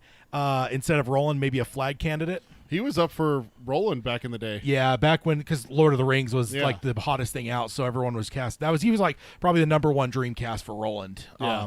Which means I disliked him as the dream cast just because like I heard it. Tad doesn't like popular opinion. I just heard it way too much where it's just like, yeah, sure he could do it, but like, can we not come up with something different? Anyone else? Because the nerdery is like with dreamcasting, it's just fun to like have different ideas. So when everyone, and maybe that's why some people are kind of down on the Aaron Paul as Eddie, because it's like literally that's almost all you hear. But I, of course, support that one. But because you're such a fan of Aaron Paul from Breaking Bad. Breaking Bad, certainly. But yeah, no, I think that, and I'd almost be more interested in Viggo Mortensen now in the series, of like if there was going to be a TV adaptation than I was back in 2004 or whatever. Does he still even act right now? Yeah, he's done something very recently. I think he actually just directed something recently, and he may have started it as well. But yeah, so ultimately, I don't think I'm seeing all the chats because that's. Looking at pictures of him now, dude, he'd be a bitch in Father Callahan. He's not that old, for God's sake. 62 years old. What are you talking about? Oh, man. He's going to be 63 in October. Yes, he is that old. Is that how old? Dude, he's that old. I was thinking Callahan is older than that. Plus, he's an actor. Callahan's not that old. Yeah, I don't know. Callahan's like in his 40s in Salem's Lot. He's not that old. Well, how old is he in the Dark Tower, though? A couple decades later? 60s. He's not 90, dude. He's able to move. I guess I always picture like an older Clint Eastwood, not like today's Clint Eastwood, but maybe 20 years ago's Clint Eastwood is like Gran Torino. His Father Callahan. Yeah, that is almost 20 years ago. Actually, is it really that long ago? 2006, I believe. Holy shit! So yeah. Oh my god, I made a joke and I'm wrong. You made a joke and it hurt you. There was something just recently where someone's like, oh, was it the newest Disney What If episode where someone's like, the 80s, yeah, it was forever ago. I'm like, oh, don't say that. The 80s were 10 years ago. Don't. Last weekend, I was hanging with my parents, and I'm like, yeah, 80s, that was only like 10 years ago, right? Because like in my mind, that's right. That's what it feels like. Yeah, we grew up in the 90s. The 80s were just 10 years ago. 10 years ago. Alan also does mention Jake and Oy swapping brains for a moment in the mine trap. There is that, yes. Yeah. That's true. That's probably the closest we get. But yeah, I do wish, though, that we would have at least had one decent little subchapter in Oy altogether, because I think that, like, kind of like, again, I know it's the Kojak thing, but I do think that made Kojak. Plus, also, the other thing about Kojak, though, is he's literally like one of the only dogs left. We don't, outside of the very, very end when another dog shows up. Like, so I think that, like, in a way, like, you love Kojak because he's the last dog in your mind for most of the books, so that helps. Like if there was dogs everywhere, I don't even know if Kojak would be as that memorable or not. No. And then Zoltan got the tastiest parts. Robert says that's true. Zoltan got a couple people like the idea of Vigo as Callahan, so take that, Ted. I wouldn't. I would go with what Alan said. I think a Flag candidate. I think he could do a good Randall Flagg. See, I think he's too old for Flag. Flag doesn't cross me as like an old guy. No, but I don't know. I think Flag is a man of many faces. So this is true. Is true. I always had, and I don't know how popular this opinion is, but I've always had, for some reason, always thought Thomas Jane would do a great role in, especially after seeing him in 1922 recently. Man, he's got that ruggedness. Vigo was always one I was kind of back and forth with because I liked Vigo, obviously in Lord of the Rings. I think he could do it. He just never had that kind of, I don't know, that kind of presence that I feel like Roland has to have. He's not very big in stature, and not to say Thomas Jane is much bigger, but there's just something about him, and he's a huge King fan, obviously, but like he's got that kind of. He's been in The Mist. He's been in 1922. Oh, that's right. He was in The Mist. He was in Dreamcatcher. He's a huge Stephen King fan. I think he was on recently one of the other Stephen King podcasts. Might have been the Losers Club or something. They had him on. But yeah, I don't know. It's just something I could just. When I was reading the series, I could see it, but especially after I watched 1922 on Netflix, where he does kind of play this kind of Southern drawl kind of character. Like I was like, oh yeah, I could definitely see him as like a Roland, especially like. As the series goes on, kind of that rugged, been through the mill character, like he could. I think he grizzled. Could pull it off. The grizzled, grizzled. Yeah, that's a good word. Yeah, grizzled. Yeah. Yeah. I mean, I'll say too, just because it's like he looks like Clint Eastwood, kind of, is the Hugh Jackman. Still would probably be one. I know he's a kind of a more popular pick, but I think that. Dude, there's times you look at him like, dude, he looks just like young Clint Eastwood. He does. Like, I don't get how that works because he's not even related to him. And of course, I got to mention too about Flag with age. Gary Oldman's still Flag, by the way. Gary Oldman could play a toddler right now. For all I know. I mean, it's true, but the man can play. The man would play a log convincingly. Yeah, I mean, so the man has range. One of my favorite that comes to that mind, and I even forget the movie now, but there was one that I remember seeing back in like the early 2000s. I saw the cover for it, like the DVD or whatever, and it was like a Western where this character, like there was a bounty on this person, and the person was dead, but everyone wanted the bounty still, so everyone's fighting over this body, and Val Kilmer played the body. Oh, really? I'm just like, can you imagine? Like, damn. I mean, you have to be a decent actor to just play a dead body the whole time. So I don't even remember the name. I'll have to find out what it is because I might have to watch it at some point. But yeah, I remember seeing that. I was just like, the idea of him playing a dead body was fascinating to me because that'd be a hard one to do for sure. Yeah. So let me. I'm trying to see if I had any other questions from our list here. Summer Love. Summer Love is or that? Dead Man's Bounty. It Probably Dead Man's Bounty. Apparently, it goes by two different names. Okay. Originally titled Summer Love, Dead Man's Bounty is about a mysterious stranger who arrives in a very threadbare town looking to be paid for his bounty, the dead body of a wanted man, Val Kilmer. Okay. Yeah. It's just like the most random thing, but I love Val Kilmer, so and he's obviously. Did you hear about him in the news recently? Yeah, I mean, dude, that's so great that they're going to be able to get his voice back. Yeah, that's pretty cool. It's like an AI type thing. Yeah, an AI company got in touch with him and were able to recreate Val Kilmer's voice, who he lost because of cancer. Of the throat? He had throat cancer. Yeah.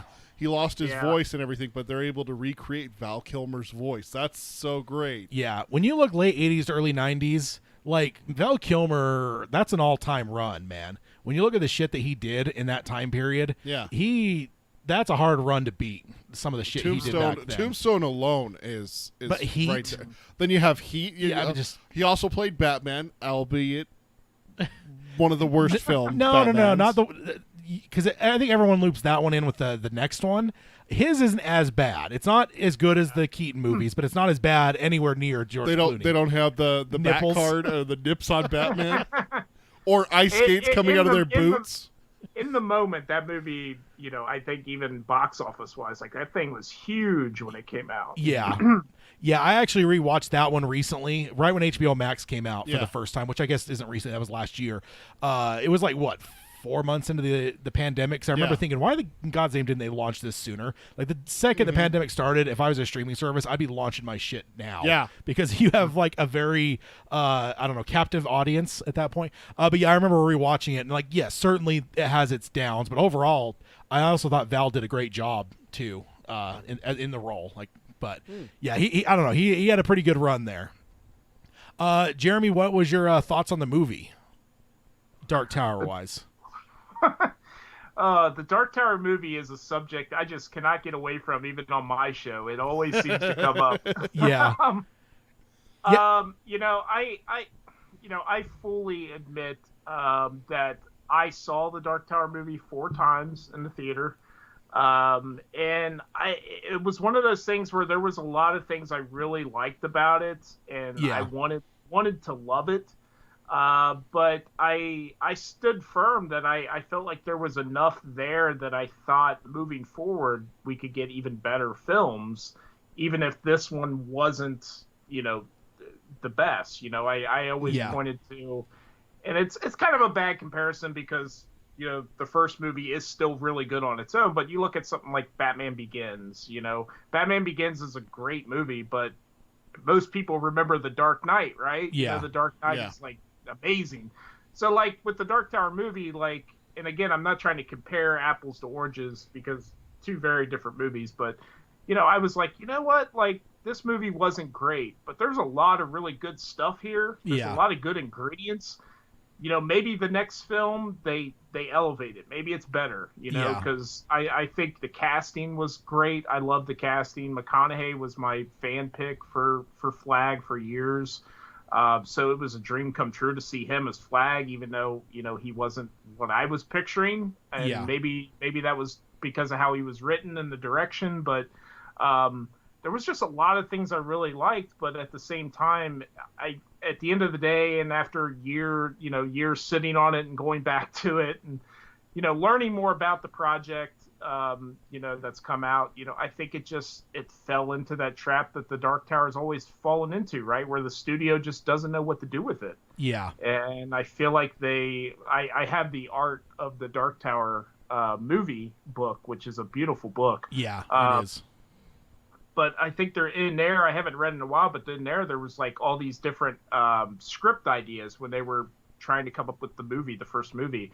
And you could just tell, man. You could tell that artistically, like, they just could not figure out either they were overthinking it or they just couldn't figure out how to crack the code on how do we bring this thing to the screen.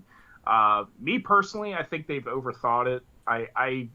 I really believe, this is just my personal opinion, and I know the first book has its critics, but just adapt the Gunslinger. Just adapt the Gunslinger and just build from there. You know what I mean? Make the Gunslinger movie. You don't have to do it word for word. I would recommend that you not do it word for word, but I think there's enough in that story, even if you took out some of the flashback stuff, with Roland's trial and stuff, and where it goes a little deep into that, like, there's enough in there where you're introducing a world, you're introducing a character, you're introducing, this journey that he's going to go on. Like, just make a good Gunslinger movie and then build from there. I think the trap that a lot of studios are falling into right now with the whole franchise thing that many studios are doing, where everything has to be a franchise, is they're putting the cart before the horse, right? Yeah. They're trying to put so much into this first movie, and the problem is you're teasing a lot of things that you're not going to get to see because you're not making a good movie from the start. And, with the Dark Tower movie, there was, don't get me wrong, seeing the Dark Tower, the physical Dark Tower on the big screen was amazing. Yeah. And I still think that is a beautiful shot, but in hindsight, that's not something we should have seen in the first movie. We shouldn't have seen, Al Gocinto in the first movie. And, I understand, like, this was a different cycle. I know what they were going for. I know all that stuff. But, in hindsight, looking at it, like, let's not overthink it, guys. Let's just make a good first movie and build a world. That's what a lot of these successful franchises do, right? Yeah. Like people remember the movies that come after the first one, but then they go back and they revisit that first movie to see where it all started. But yep. Yeah, it's just frustrating that I feel like they just keep, in my opinion, I think they keep overthinking it. And You know what comes to my mind when you talk about world building and everything like that is you don't have to do it in such a big grandiose way like you're talking about. You're talking about showing the Dark Tower. The Dark Tower should not be in the first two movies. If you're going to make a trilogy, it shouldn't be in the first two movies. Maybe in like a dream or like a flashback or something like that. Like something like that, fine. But what comes to mind is how well done the first John Wick movie was. You had so much talk about how big of a badass John Wick was and the society and the hotel and everything like that. But you didn't get into that until the later movies. Yeah. That's what you do, is you introduce a character that you fall in love with. Yeah. And Roland is a character that you may not love, but you're interested in. Yeah. Like, Gunslinger did not make me fall in love with Roland. I didn't fall in love with Roland until Wolves of the Call-Up, maybe Wizard and Glass. Yeah. When you see the backstory. But King didn't make him to start off with, I have to love this character, I have to start off. And you also don't build the world in the first novel. You get tastes of it. You get little crumbs here and there. But the real world building, like you mentioned earlier, Jeremy, book 3. That's where we get the mid-world. That's where you get introduced to what is mid-world now. Yeah. You get Lud and you get the river crossing and everything like that. You get history you with want the audience to be leaving asking questions, right? You don't want to give them everything in that first movie where there's nothing for them to come back to, and that was even after, we got the financial numbers and we saw like what the movie was doing financially. Like, well, even when I left the movie, I was thinking to myself, I was like, okay, as a fan, I know all the stuff that we didn't get in this movie that I would like to see. Yeah. But as a standalone movie, for somebody who knows nothing about the Dark Tower, what is the audience coming back for? You've already seen the Dark Tower. Theoretically, I guess he saved the tower. At the end of so it's like there was nothing really for that mainstream audience to kind of leave that theater and be like, man, I want to revisit this world. I want to see what happens next, is he...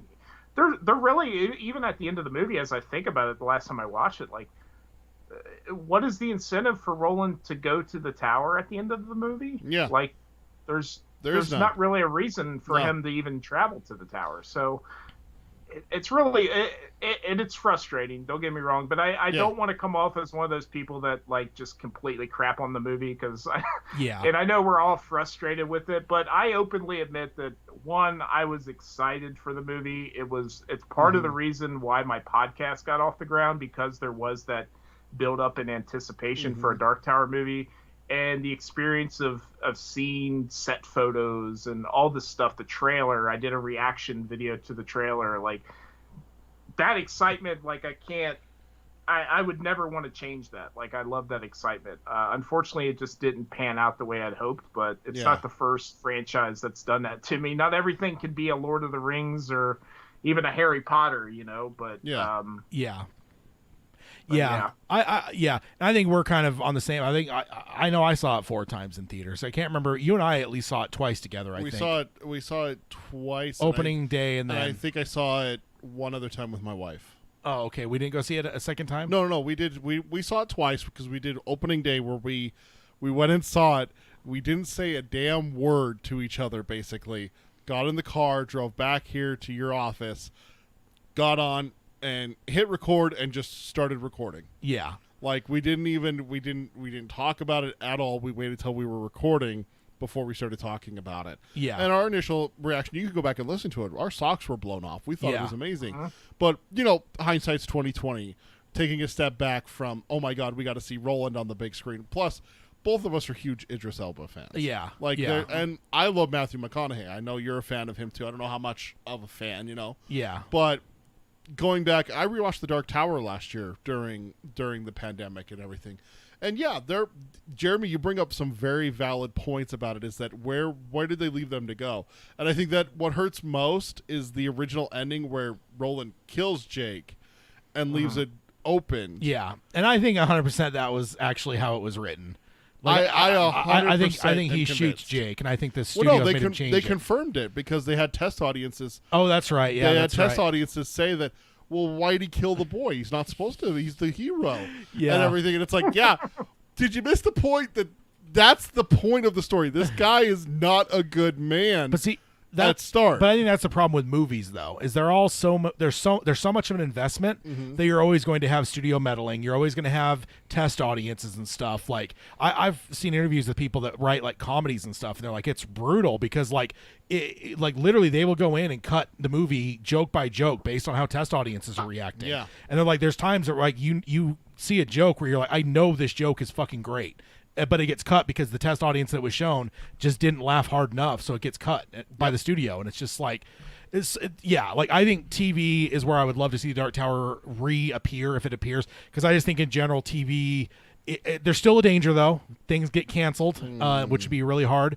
But I do think that's where like writers have more say and stuff, and that's where I think it's good because you get writers that are invested in this story, like I think Glenn Mazzara was, and I think they'll drive a good story that isn't so dependent on. I mean, of course, the Justice League shit has brought this all to the front of people's minds to realize just how impactful studios can be on movies. Like directors and writers, they do their part, and then there's a lot of other people that have a say, and sometimes shit goes south. That's the unfortunate side, is that studios want this clean cut. We want a paycheck. We want to have the movie done. We want to have it over with.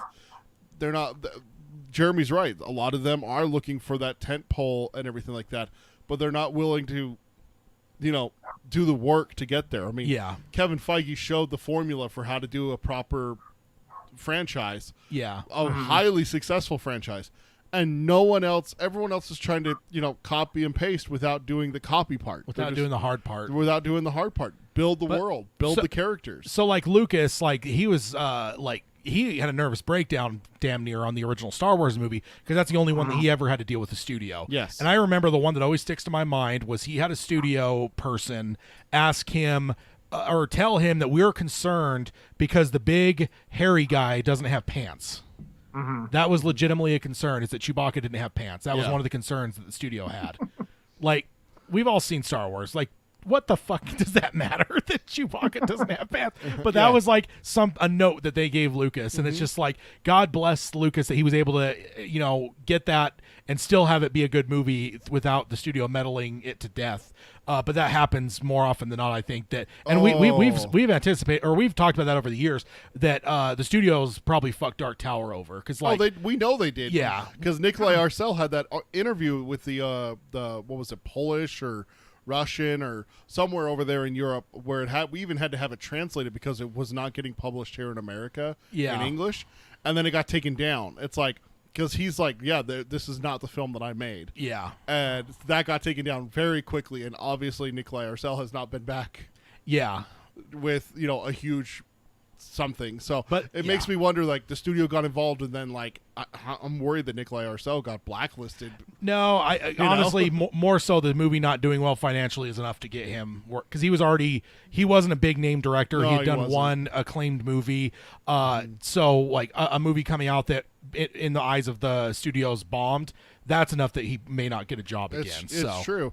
It's sad because I think Nikolai had the right idea. Yeah. Hearing everything from interviews with him beforehand, I was 100% convinced we were going to get a true to, the source material Dark Tower. Not word for word. I'm never going to expect word for word. In the spirit. Exactly. Because that's what I always tell people about, like, the Marvel movies. Yeah, Marvel's changed shit up. Like, none of this shit matches the comics. Like, Civil War didn't look anything like Civil War in the comics. Age of Ultron didn't. Infinity War didn't. But at the core, every one of those characters, the heart of those characters is the exact same on the page and on the screen. And that's why I think they're so endearing, because they were able to keep the spiritual connection of what was important to Marvel fans. Yeah. And portray that on screen. And I think overall, I think they did a good job of having the spirit of, like, I still thought, Roland, the right spirit was there. Yeah. There was certainly a lot more to unpack. But for one movie, I think they did a decent job. I don't. There was never a time where I was like, that doesn't seem like Roland at all. Like even the idea of him like giving up the tower early on, like.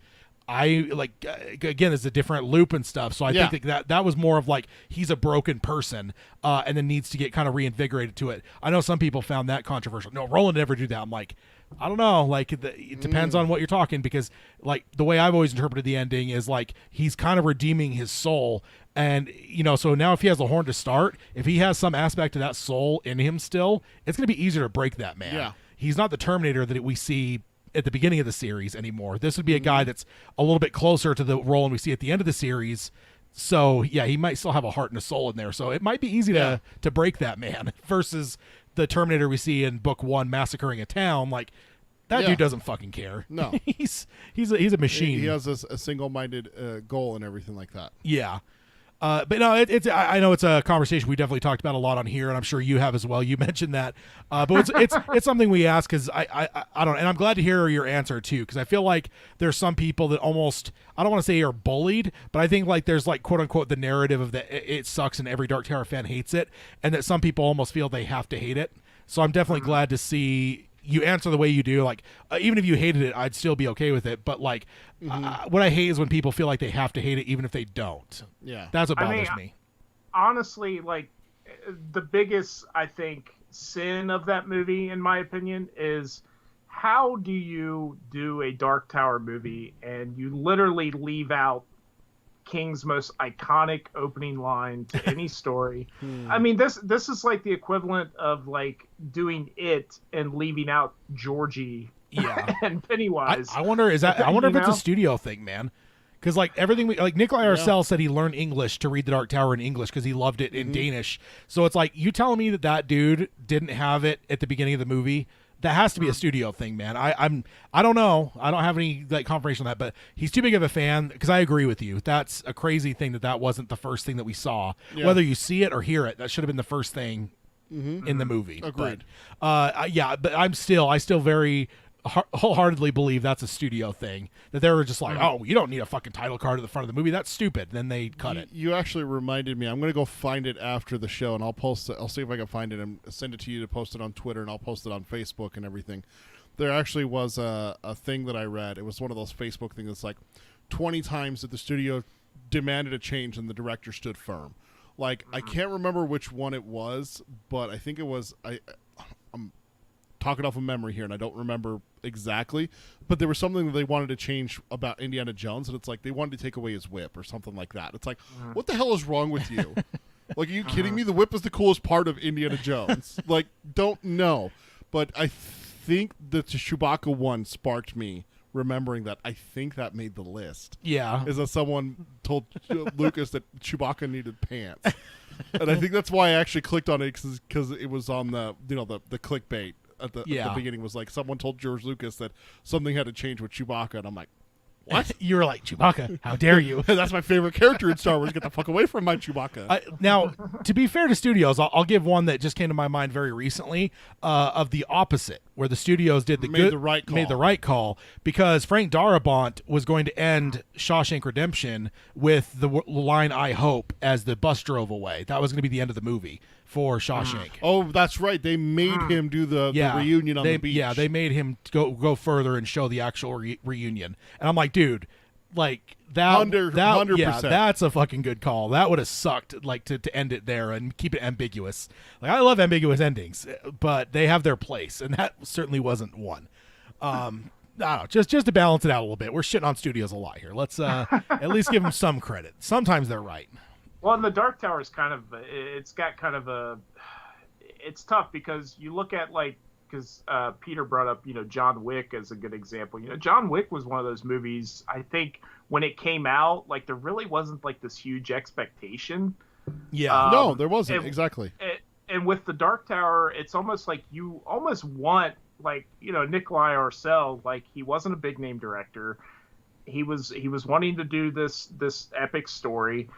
But, like, the problem is it's got Stephen King's name attached to it. So it's almost like the studio can't just let the director just kind of make his little movie and release it and see what it does. Like they almost feel like they have to kind of meddle with it, if that makes any sense. It's like but you almost want a director to just, like I said, do a gunslinger movie. It's a small budget, and granted, the Dark Tower movie wasn't a huge budget, but like if you were to just do the gunslinger story, I mean, you're talking about basically a Western type movie. Yeah. Not a lot of huge locations, not a lot of huge set pieces in terms of that story. A couple things, that you could say, with the slow mutants and things like that, but overall, like, you could do a gunslinger movie, I think, on a relatively small budget, and it would just kind of be its own thing, and you could scale it down and then make a good movie and see what it does from there, and then you could grow. Then you get the bigger budgets, things like that. But I think the problem is, because it's this huge, not only is it this huge epic series, it's also got Stephen King's name attached to it. So the studios aren't going to keep their hands off of it, right? Yeah. They're not going to just let a director just do what he wants with it. They're going to be like, oh, no, hold on. Like, we got 8 books over here, 7, we're looking at a tent pole. We want to get our hands in this thing. So it's kind of a double-edged sword with it, right? Yeah, definitely. I wonder too if they were expecting horror just because it's got King's name on it. Yeah. I wonder if they were like, because let's be honest, do you think any of these studio people have ever read any of the books? No.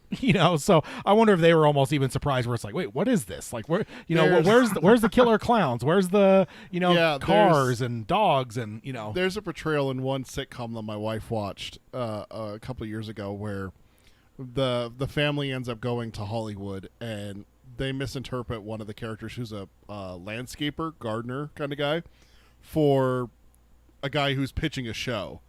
And they're like, wait, what's this based off of? Have you read this? And he like points to the assistant next to him. He's like, have you read this like you're supposed to? And everything. And it just jogs my mind that that's based off of something. Yeah. Like these executives go into these meetings and go, okay, sell me your story on Stephen King. I know about Stephen King. He's a horror writer. That's all he writes, because that's the popular image of Stephen King. Yeah. That if someone walked in and said to these executives, hey, by the way, Stephen King is only like 70% horror, 60% horror, they'd be like, get the fuck out. Yeah. Get out of here. Get out. I will say the Gunslinger Creed scene with Jake is probably the best part of the movie. Yeah. And I don't mean to say like the rest of the movie sucked. I mean, like, that was a fucking outstanding moment. Also Jake's mom, or Jake coming back to his mom being obliterated. Tom's portrayal of that was amazing. That was that was brutal as fuck, but that was a well played scene. I didn't mind. I liked the shootout, the going to save Jake shootout. The part with Flag was was okay, but leading up to that, the parts before that where it's taking on the henchmen and everything, I thought it was great. I thought it was vintage Roland, ricocheting bullets and hitting stuff that causes explosions and stuff like that. That's what I pictured when I picture Roland with 2 guns and 2 hands. 2 full hands, I should say. All 10 fingers. I will say, too, I love the addition that they made to Flag with, like, him just being able to, like, stop breathing. Or, like, when he's in the diner and he's, like, fight to the death and he, like, walks out. Like, that's, like, fucking cool. Yeah. That's actually something where it's, like, I would love to see that, like... That's terrifying. Yeah, like, that's just the idea that he has that kind of... like control, like, well, he power. even does it to a gunslinger. He does it to Roland's father. Yeah, so. Like, I loved that, and that's obviously not something that's really in the books, but as an addition to my boy, I did enjoy that villainous power. It's there. Terrifying because that's insane. Because to tell someone to stop breathing, because like that's one thing where it's like 2 people, fight to the death. Like a Joker did that to the 2 people with the pool cue in Dark Knight, but it's like to tell someone to stop breathing and they literally cannot breathe anymore. Like that's. Yeah, that's it was 3 guys. That's terrifying. It was 3 guys. No. We only have 1 opening. That's even worse. It's been a triple threat match. It's been a while since I've watched that movie. Actually, I watched some scenes from it recently on YouTube, but not that scene. You should give the first 2 of that trilogy a rewatch. Yeah. Okay, so another thing I wanted to mention here, that's all the questions from the normal that we asked for our new listeners. But you also took a trip to Maine recently. I made the pilgrimage that every Stephen King fan wants to do, right? I went to, we took a vacation in Maine. We stayed part of our trip in the Bar Harbor area, did, kind of the national park thing up there, and really beautiful. And then we did our second part. We stayed in Bangor, Maine, and got to do the whole SK tours with Jamie up there. And I even took the trek and hit some of the shooting locations from '89's Pet Cemetery. So I actually made it to some of those locations, which was really cool. But yeah, That's awesome. It was a really cool experience. I even I visited Gerald Winters and Sons bookstore. Gerald was nice enough to open the store for me to go in because he's during the whole COVID thing, he's kind of been shut down, but he's opened the store for certain visitors and things like that. But due to COVID and things like that, he's been very cautious about keeping the store open regularly. So I was really thankful to him to accommodate me when I was there and got to visit and buy a couple things from him. But have you guys, either one of you, have you made the pilgrimage yet? Or no, I have not. You just helped me though.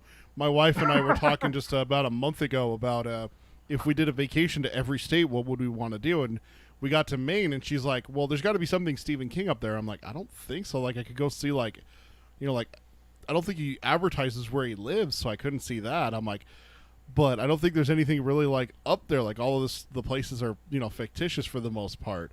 So I don't think there's anything that I could go see. But now, SK Tours of Maine. Okay, okay. I think I have something to do now in Maine. Yeah, I mean, Bangor, Maine is essentially the real life dairy. I mean, everything in Bangor, it was the inspiration for it. I mean, the Paul Bunyan statue's there. Shit, is that real? Yeah. Yes. Oh, yes. Damn, I didn't know that. The standpipe is there, right? Yep, the standpipe, the kissing bridge, where the guys killed the gay guy.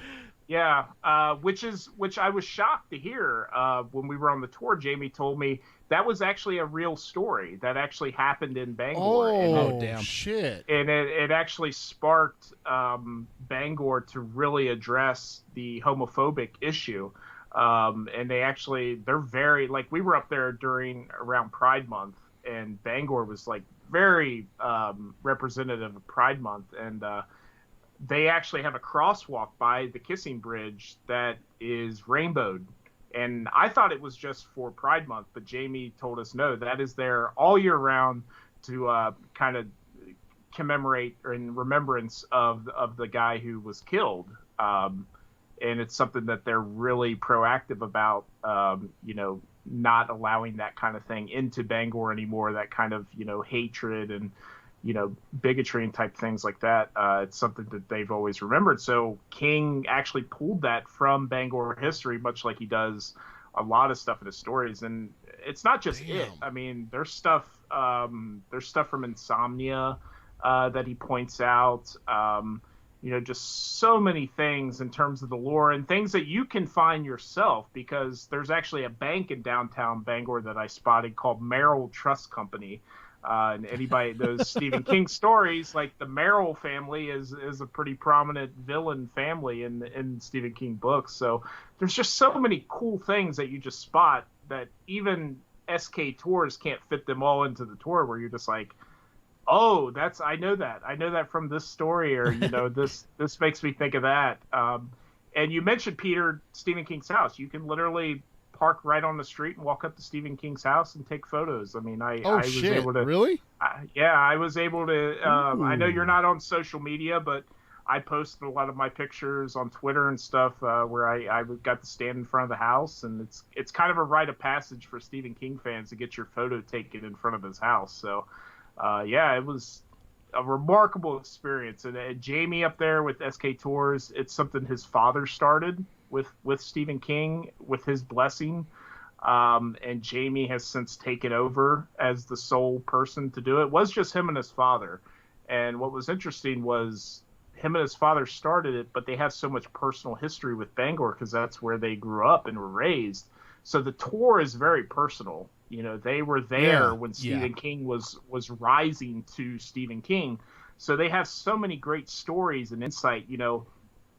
Jamie's house and where his parents live, where he grew up, is a house right there next to the dairy standpipe, or the Bangor Stamp Life. Wow. And that little field with the bench with the bird bath where Stan is bird watching when Pennywise lures him into the stamp pipe, that's there. That's literally right across from their driveway.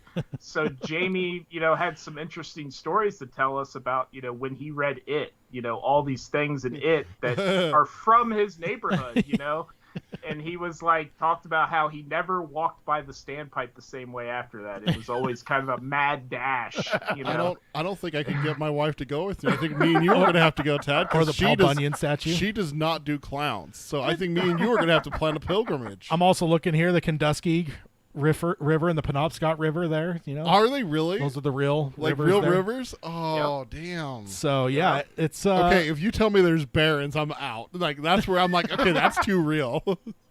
Yeah, the barrens are actually there. That's where it stopped. Yeah.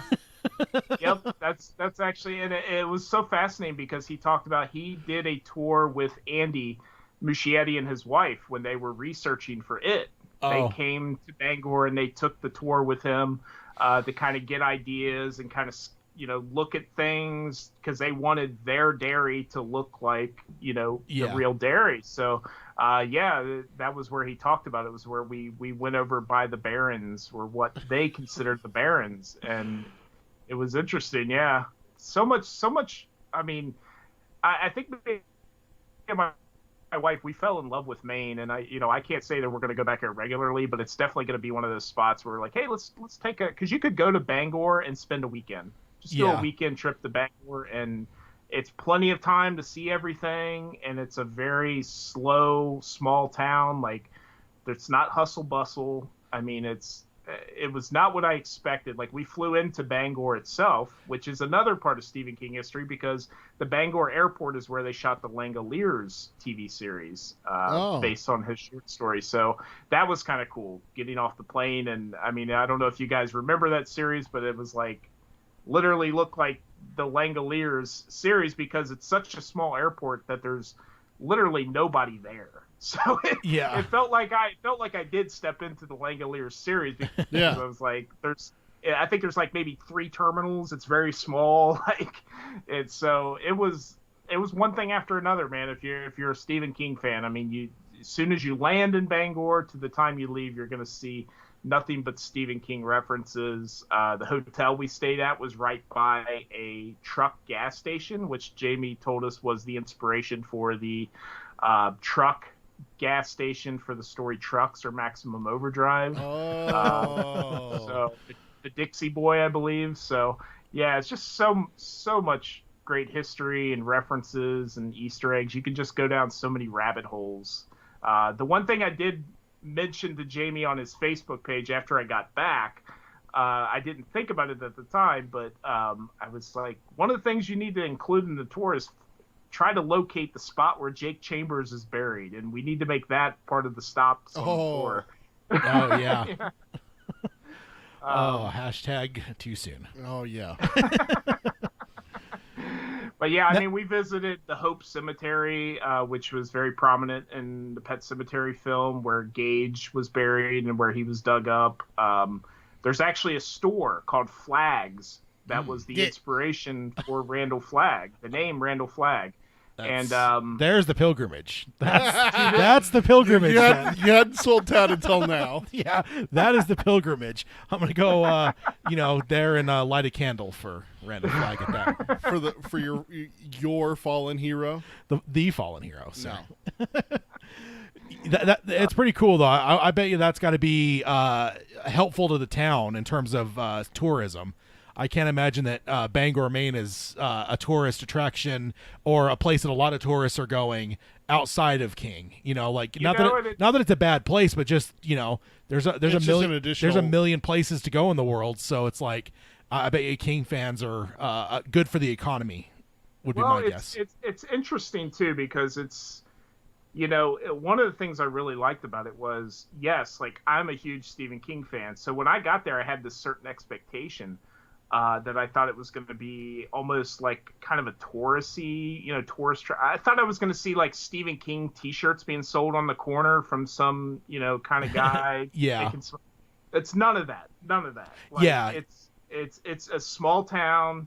If you're there for the Stephen King stuff, that's great, but they don't advertise it. They don't advertise like, this is Stephen King's hometown. Come, visit this and visit. No, it's like, if you're there for that, that's all there for you, but it's not like in your face. Yeah, definitely. Yeah, I definitely didn't expect it to be like focused on King, but I just think that I bet you in an alternate world where King didn't exist, I think Bangor would probably be maybe less prominent. You still have you still have the New England vacations and everything, but I think you're right.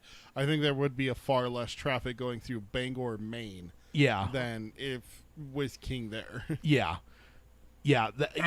Definitely cool. Just from my personal experience, like when we were planning our trip, if you guys ever decide to make the pilgrimage, we were told to fly into Portland, Maine, but price-wise, it was about the same price to just fly right into Bangor, and if you can just do that, it's going to save you a lot of time and just to fly right into Bangor. And Portland doesn't look that close. I'm just looking at the map here. That looks like that's a good little drive if you were to fly into Portland.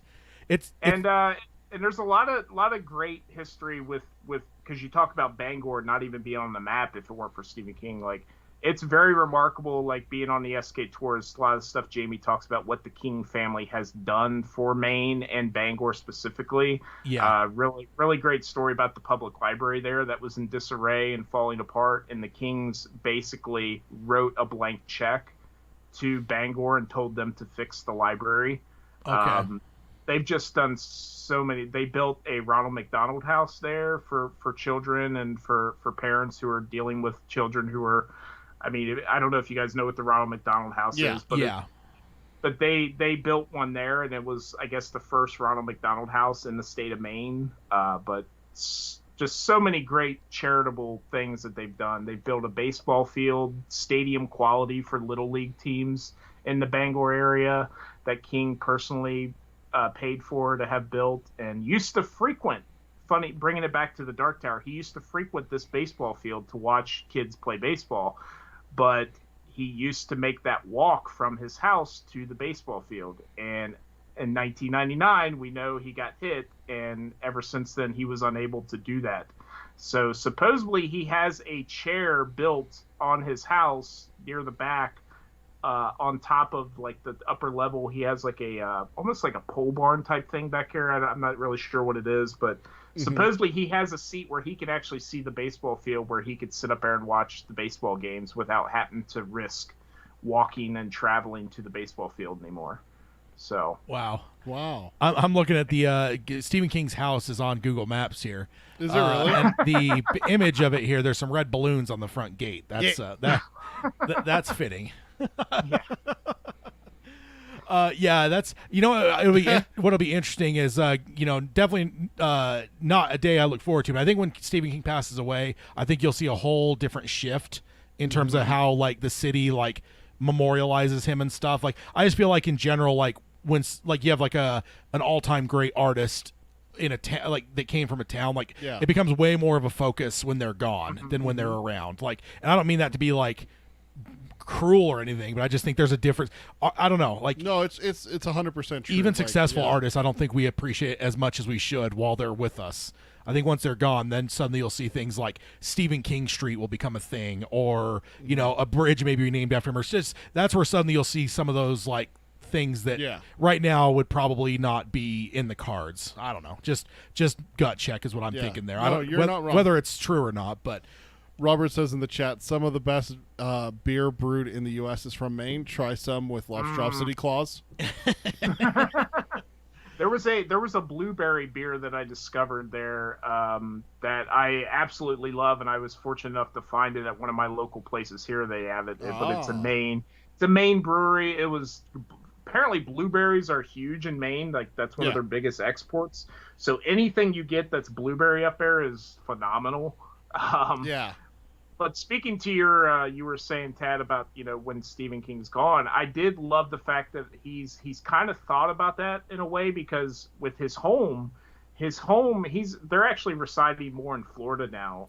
So their home in Maine is kind of a hit or miss if you may catch him there.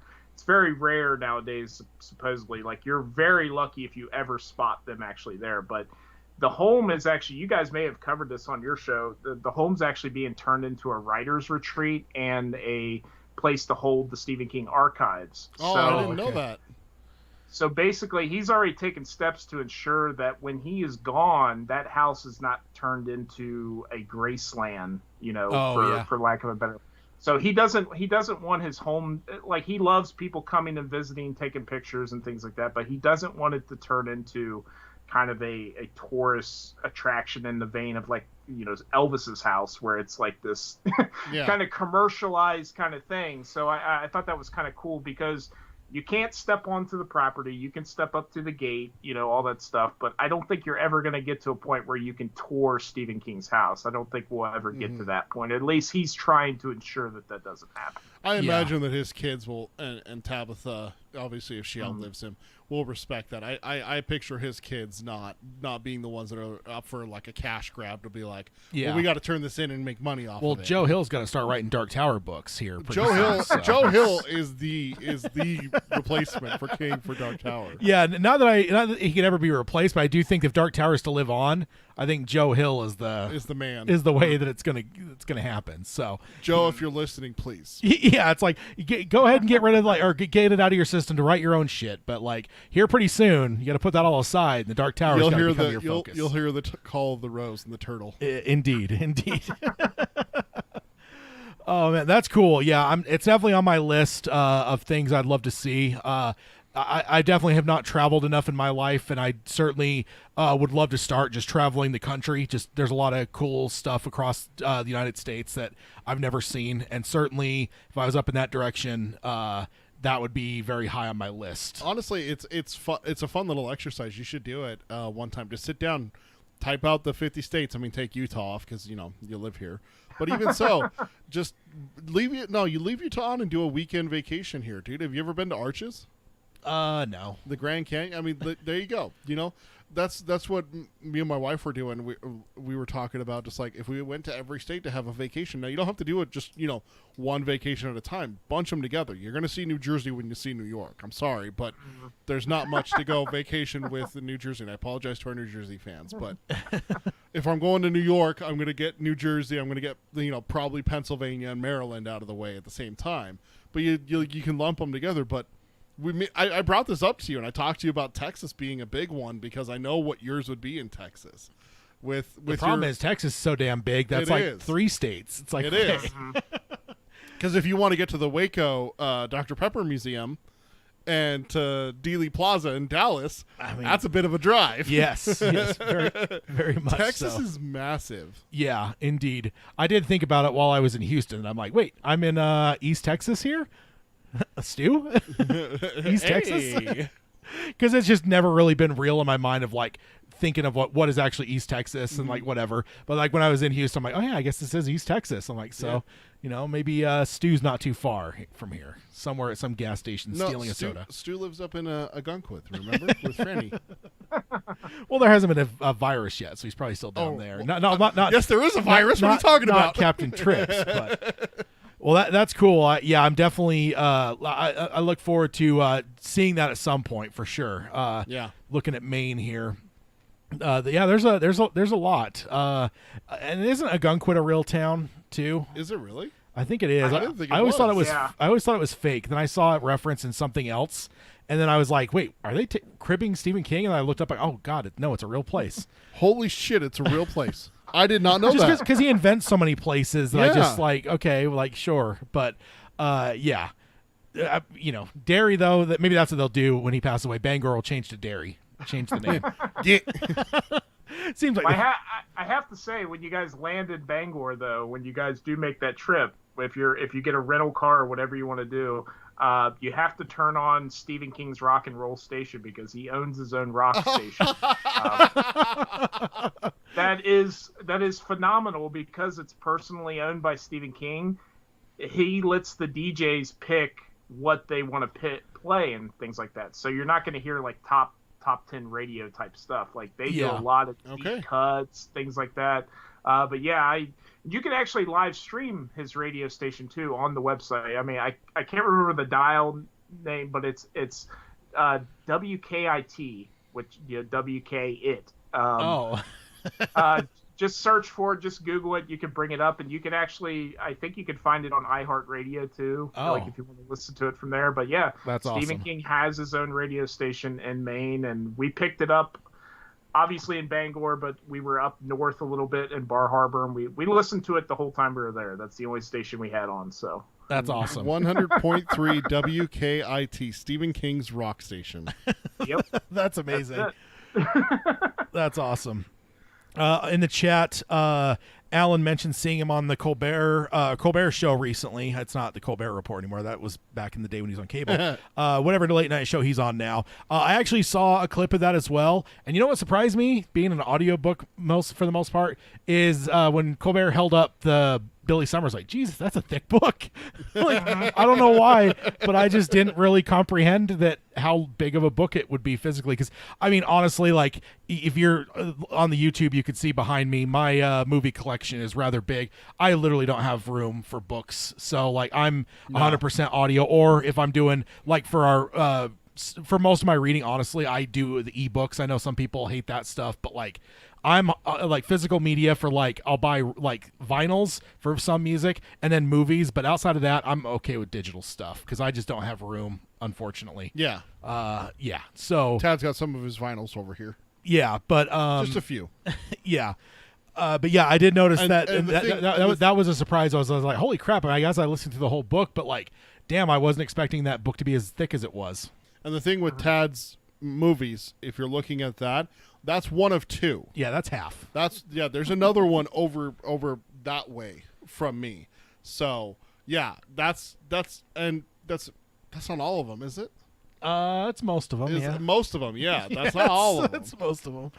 I am. Yeah, that's my addiction is physical media movies. So, yeah. But yes, Billy Summers definitely. I'm glad to have read it. Hopefully you guys will get hooked here as you guys go on. I think you will, because I think it was a little bit slow for me too. Okay. But once it got me though, it was I couldn't stop. Like it was good. I think it's some good characters and stuff. So it was a lot of fun to read. I can't wait to see what we have in store in 2022 for Mr. King. Yeah. Let's see. I'm trying to think. So what about, Jeremy, you want to tell us a little bit about your show? I think part of the idea here is to try to cross-pollinate with constant readers. Yeah. In terms of like different podcasts that are out there. So I told you my journey with Stephen King. I actually got into podcasting around the same time, mostly listening to podcasts. So I discovered, some podcasts that were in, some of the fandoms that I was enjoying. I'm a huge Batman fan, so I was listening to some Batman podcasts, Star Wars, things like that. And obviously, when I got into the Dark Tower, I started discovering, Dark Tower groups on Facebook, things like that, kind of mingling with the community and meeting people. And in terms of Stephen King podcasts, there really wasn't a whole lot on the block, which was kind of surprising to me. But, you guys, Dark Tower Palaver and the Stephen King Cast were two podcasts that I started listening to regularly. And I started doing podcasting with some of my friends that I had met through social media, having me on their shows, talking mostly movies. I became part of the Real Fans for Real Movies podcast. And I started looking into, because I am a multimedia major. Right now I'm working on my graphic design bachelor's degree. So I have experience in audio and video production. So I was like, I really want to maybe do this thing myself. Maybe I want to get into podcasting because it's such a cool medium and it's essentially free. You do have to pay for your, publishing and things like that. Find a site that's going to publish your podcast. But, is depending on how far you go with it, it's a pretty reasonable, investment. But it's a very rewarding hobby, I find. So I was trying to decide, what podcast am I going to do? And, I was looking at some of the ones that I was also like Star Wars, Batman, things like comic book centric. And I was like, you know what? There's enough of those out there that I listen to that I don't I don't know that I have anything more to contribute to that. There's people out there doing it better than I could ever do it, so I was looking at what am I into right now? Well, I'm getting really into Stephen King, the Dark Tower series, and I became fascinated with the multiverse of Stephen King. So that was my idea. I was like, I'm going to do this Stephen King podcast that talks about kind of the multiverse, and the connections with the Dark Tower and other works and things like that. And you guys can probably attest to this. When you have this idea for a podcast, you start doing it, you're not the best at it. It's kind of a learning curve, So when I first started doing the show, I was kind of learning on the fly, like what the show was going to be, how it was going to, what Evolve. The flow was going to evolve. Yeah. Yeah. So, if you go back and listen to the early episodes of my show, I was doing it with two of my really good best friends, trying to do it kind of how you guys do it. We do live in the same area. We went to school together. So my goal was I was wanting to do kind of more in-person type conversations. But just scheduling and, the commitment I had to it and the lesser commitment that they had, unfortunately, the show had to evolve. So the show's kind of evolved over time. I've had, some changes in my lineup with guests. I've always been the host, but I have a very good co-host right now named Guy that I've met through social media. We've become real close, and he's a constant reader. He's not so much a Tower junkie, but he's read the series. But he's kind of my regular co-host, and but I started the show in 2016. It's called Dark Tower Radio. I was surprised I was able to get that name, but I did it. But since the show has started, I've done so much with the show that I never expected to do.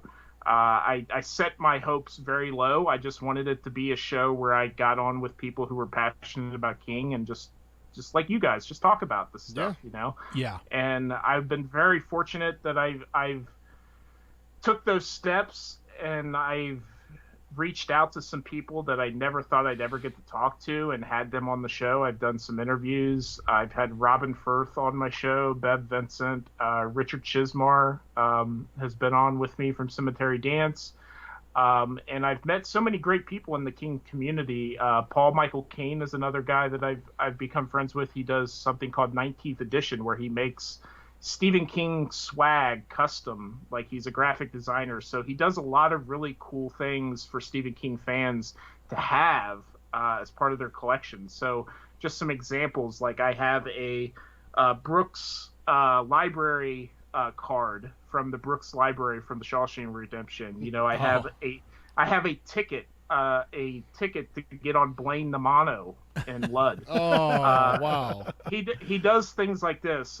He's very big into bookmarks. A lot of the stuff he does is kind of like bookmark formatted. So, like, for example, my ticket for Blaine the Mono could be used as a bookmark because it's that size.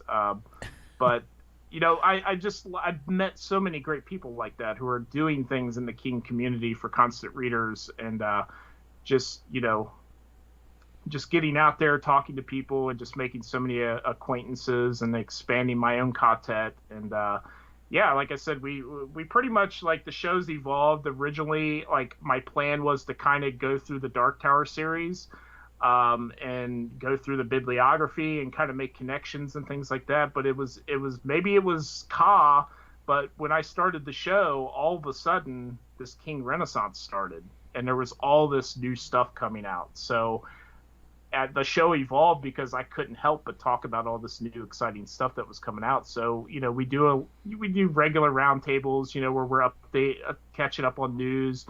We do book reviews. I'll have people on. Sometimes it's not my regular co-host. Sometimes it's somebody who I'm friends with or is a fan of the show, and they come on and review a book with me. We review movies, pretty much anything with King. I mean, I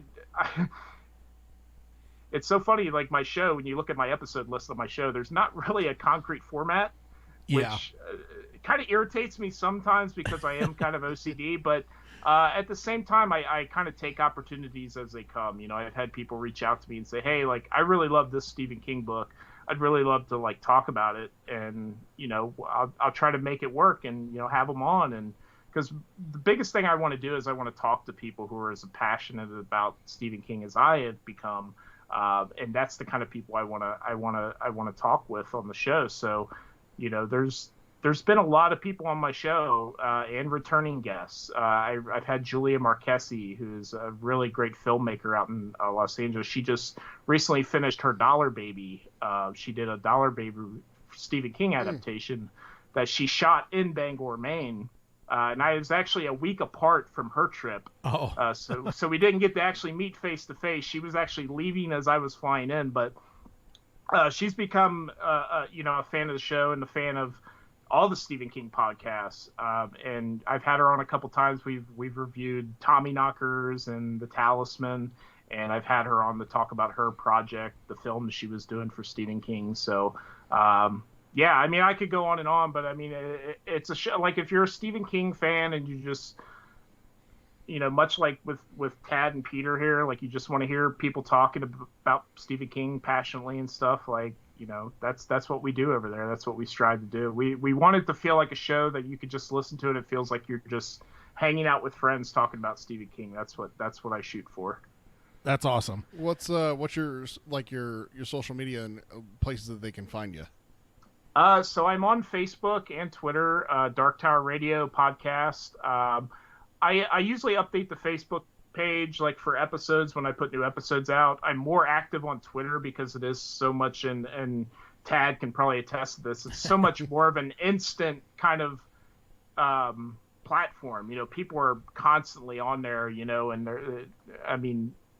it's so much more interacting. I don't know if it's because Facebook has kind of lost that over the years. I'm not sure, but I'm much more active on Twitter because people do tend to respond and things a lot quicker on Twitter. So I am on both of those platforms. And we also have a email account where people can email into the show if they want to join in on our palaver and, ask questions, give us their thoughts and stuff. And it's just darktowerradio@gmail.com.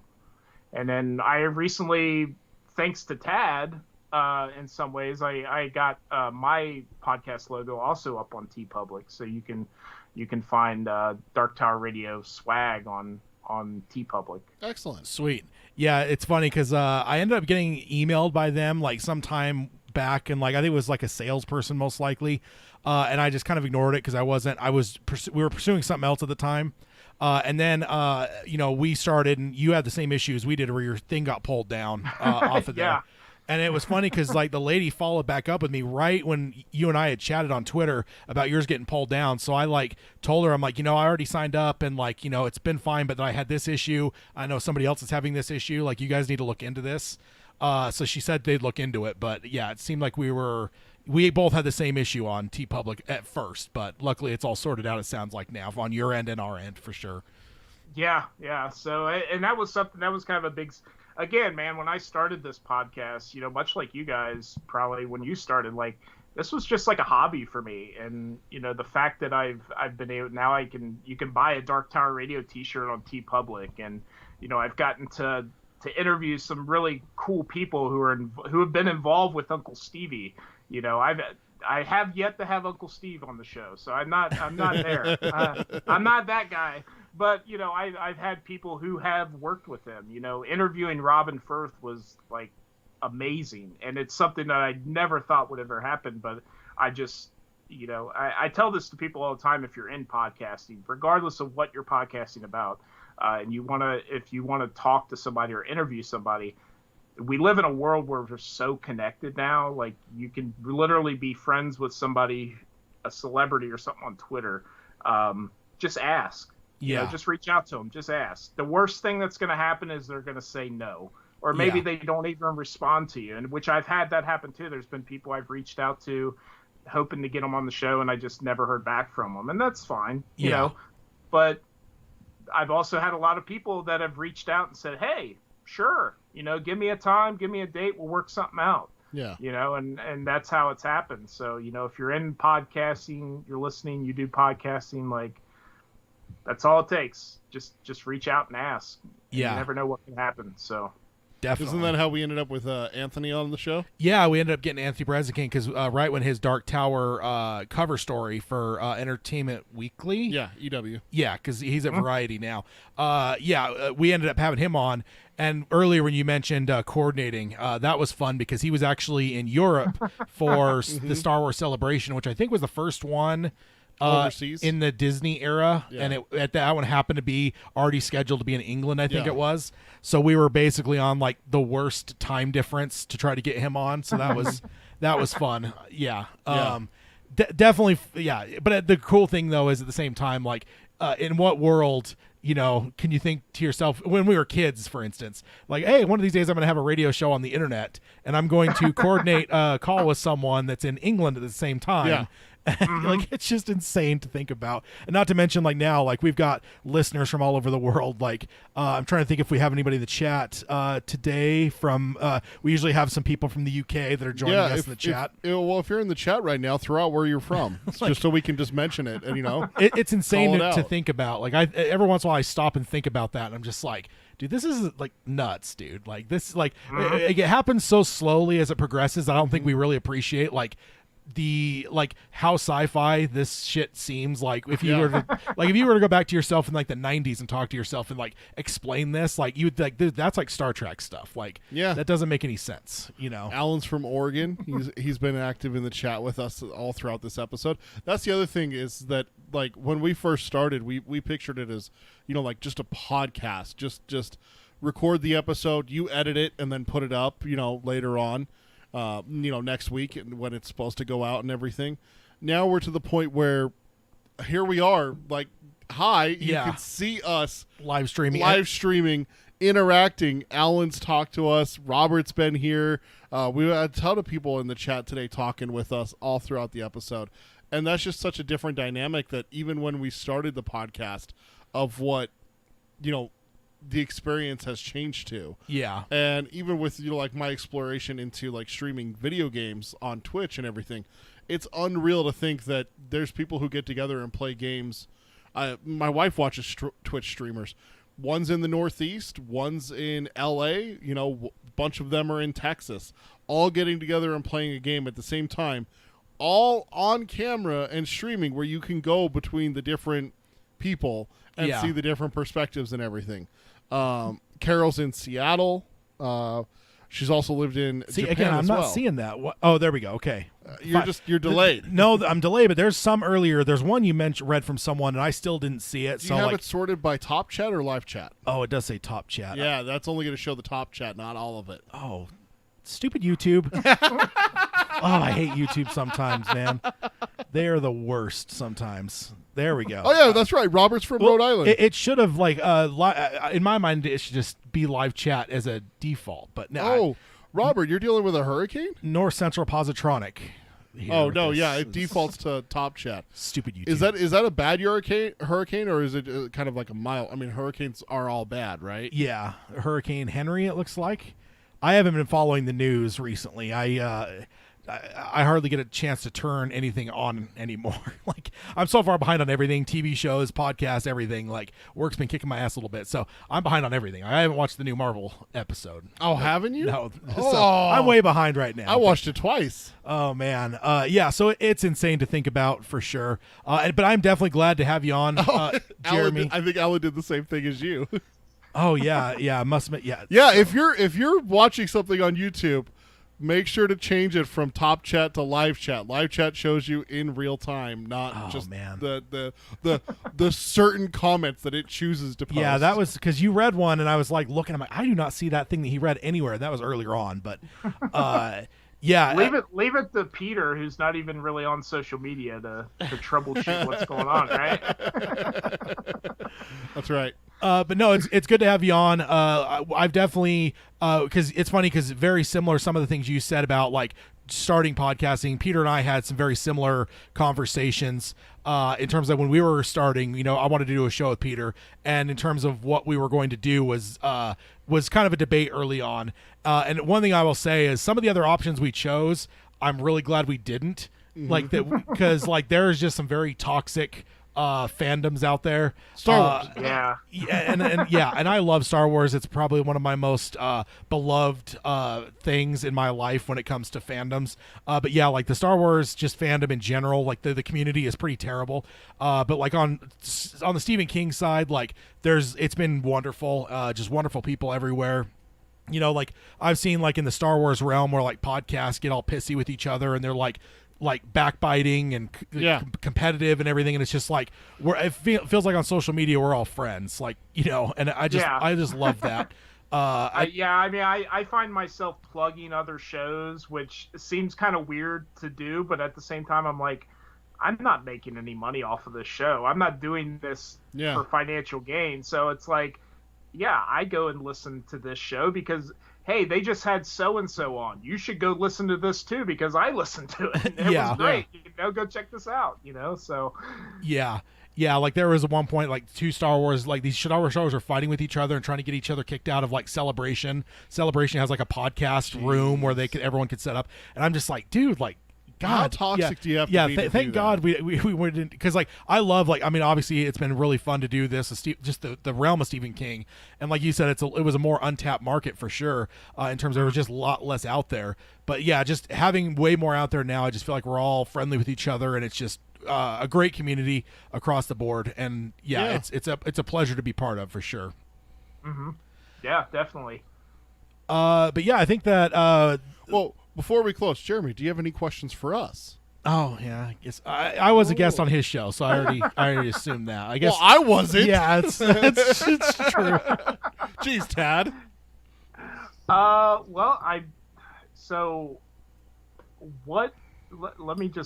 just kind of do this off the cuff because I wasn't really prepared. But is there any moment in the Dark Tower series that you guys are not a fan of? Like, what is your least favorite moment in the series that you could kind of do without, or you don't look forward to revisiting? Susanna and Mia's little venture to Castle Discordia. It's okay, but it's one that, like, if you're like, okay, you have to pick one part of the Dark Tower that gets cut forever, that'd be it. Not for me. Yeah, I don't know. That's a tough one. I'm like cycling through in my head. Honestly, like, and this may not be a popular choice because some people seem to like this. Honestly, some of the stuff with Lud I'm not the biggest fan of. Yeah. It's just depressing and whatever. I don't know. Like, it's not that I like. It's hard to say it because it's not like I hate it or anything. But I will say I'm less excited for that than other things, I guess. So. Yeah. I'm trying to think of anything else off the top of my head. No, I need to change my answer. Get rid of Rhea. No, Rhea's amazing. No, get rid of Rhea. She's so good. There's dude, no, you love to hate her. Yeah, I know. I'm just off the top of my head. Like, I'm interested with because we're going to be hitting that probably in the next year or so in our book clubs because we're in book 3 now. Getting to that, it'll be interesting to dive into it more deeply because, like, maybe it's just like knee-jerk reaction, but when I start book 3, a lot of times I think it's not the whole thing, but there's just certain aspects of it where I just don't enjoy it as much as other things, and I don't know. So that's probably something that comes to mind, and it's probably even too broad. But like as we get closer to the book club, I'll probably be able to like figure out exactly and dissect it and figure out what parts am I not a fan of and stuff. I don't know. But it's hard. That's a tough one though, because over the years, I've really come to just enjoy so much of it. And early on, like I said, the first time I reading it, I hated the 4th book. It's now my favorite book. Like book 1, even like the style of it doesn't jive with me as much as the other books. But honestly, even now, I love it for what it is, and because like there's so much to it that like Roland, and it's getting to know Roland and stuff. So I love it, even though early on I don't know, maybe I'm just getting soft on everything, but I can't think of a whole lot. Yeah, it's hard and for it's me. And that's like if I had to pick one scene for me. It's not like where instantly I'm like, yeah, you know what, this scene sucks. I hate it. Get it out of here. There isn't anything like that for me. Yeah, because I know like some people would probably say like the Stephen King showing up, but I love that, dude. I still see people that rag on that in different ways, and it's like cool. Like I know like art's subjective, like, it's not for everyone, but for me, I fucking love that because again, I love the batshit nature of the Dark Tower. Like opening the door and seeing inside of an airplane was like the thing that really hooked me. So like literally off the wall batshit crazy is like what attracts me to this. Yeah. So how much crazier do you get than the author of the book showing up as a character in the book?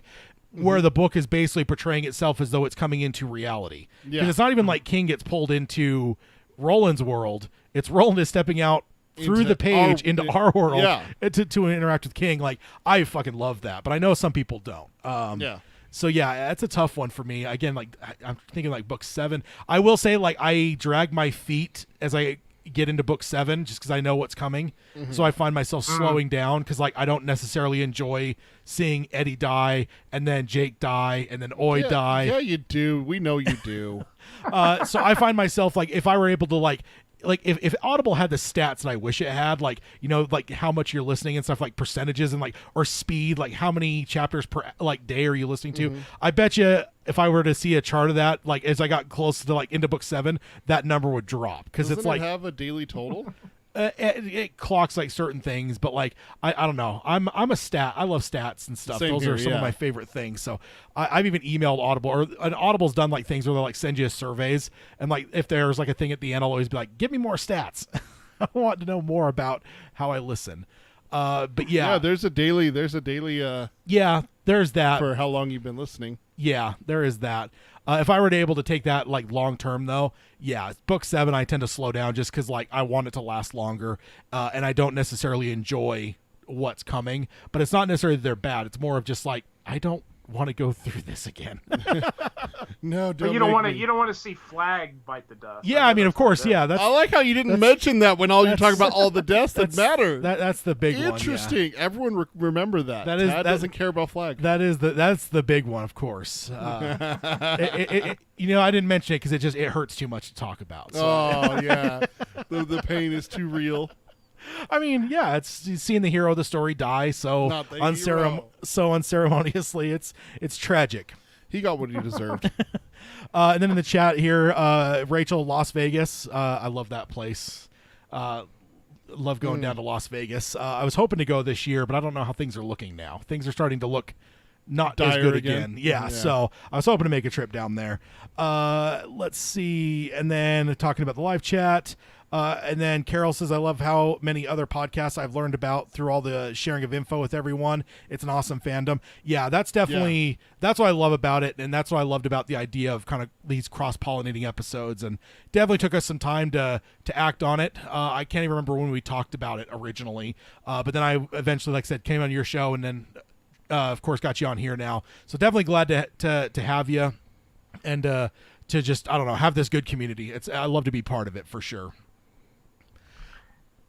Yeah, I agree with everything. I agree with everything you say. Can't say it enough. I mean, like I said, I love interacting with you guys and other people in the community with the fandom. I mean, it's like you said. I mean, don't get me wrong, it's out there because I am a part of a lot of Dark Tower groups on Facebook and things, and every fandom has it. But I can happily say in the Stephen King fandom, it's not nowhere near as prevalent as it is in some other fandoms for sure. Yeah, definitely. And that could be just maybe not being as plugged into the wider, or at least I don't see, I think the bigger community I'm involved with is on Twitter. And I think in general, you can kind of control what's on there, like who you're following or whatever. But overall, the community I see on the Twitter side is pretty good. I will say I did unplug from the Dark Tower subreddit because of all the movie bashing and just constant.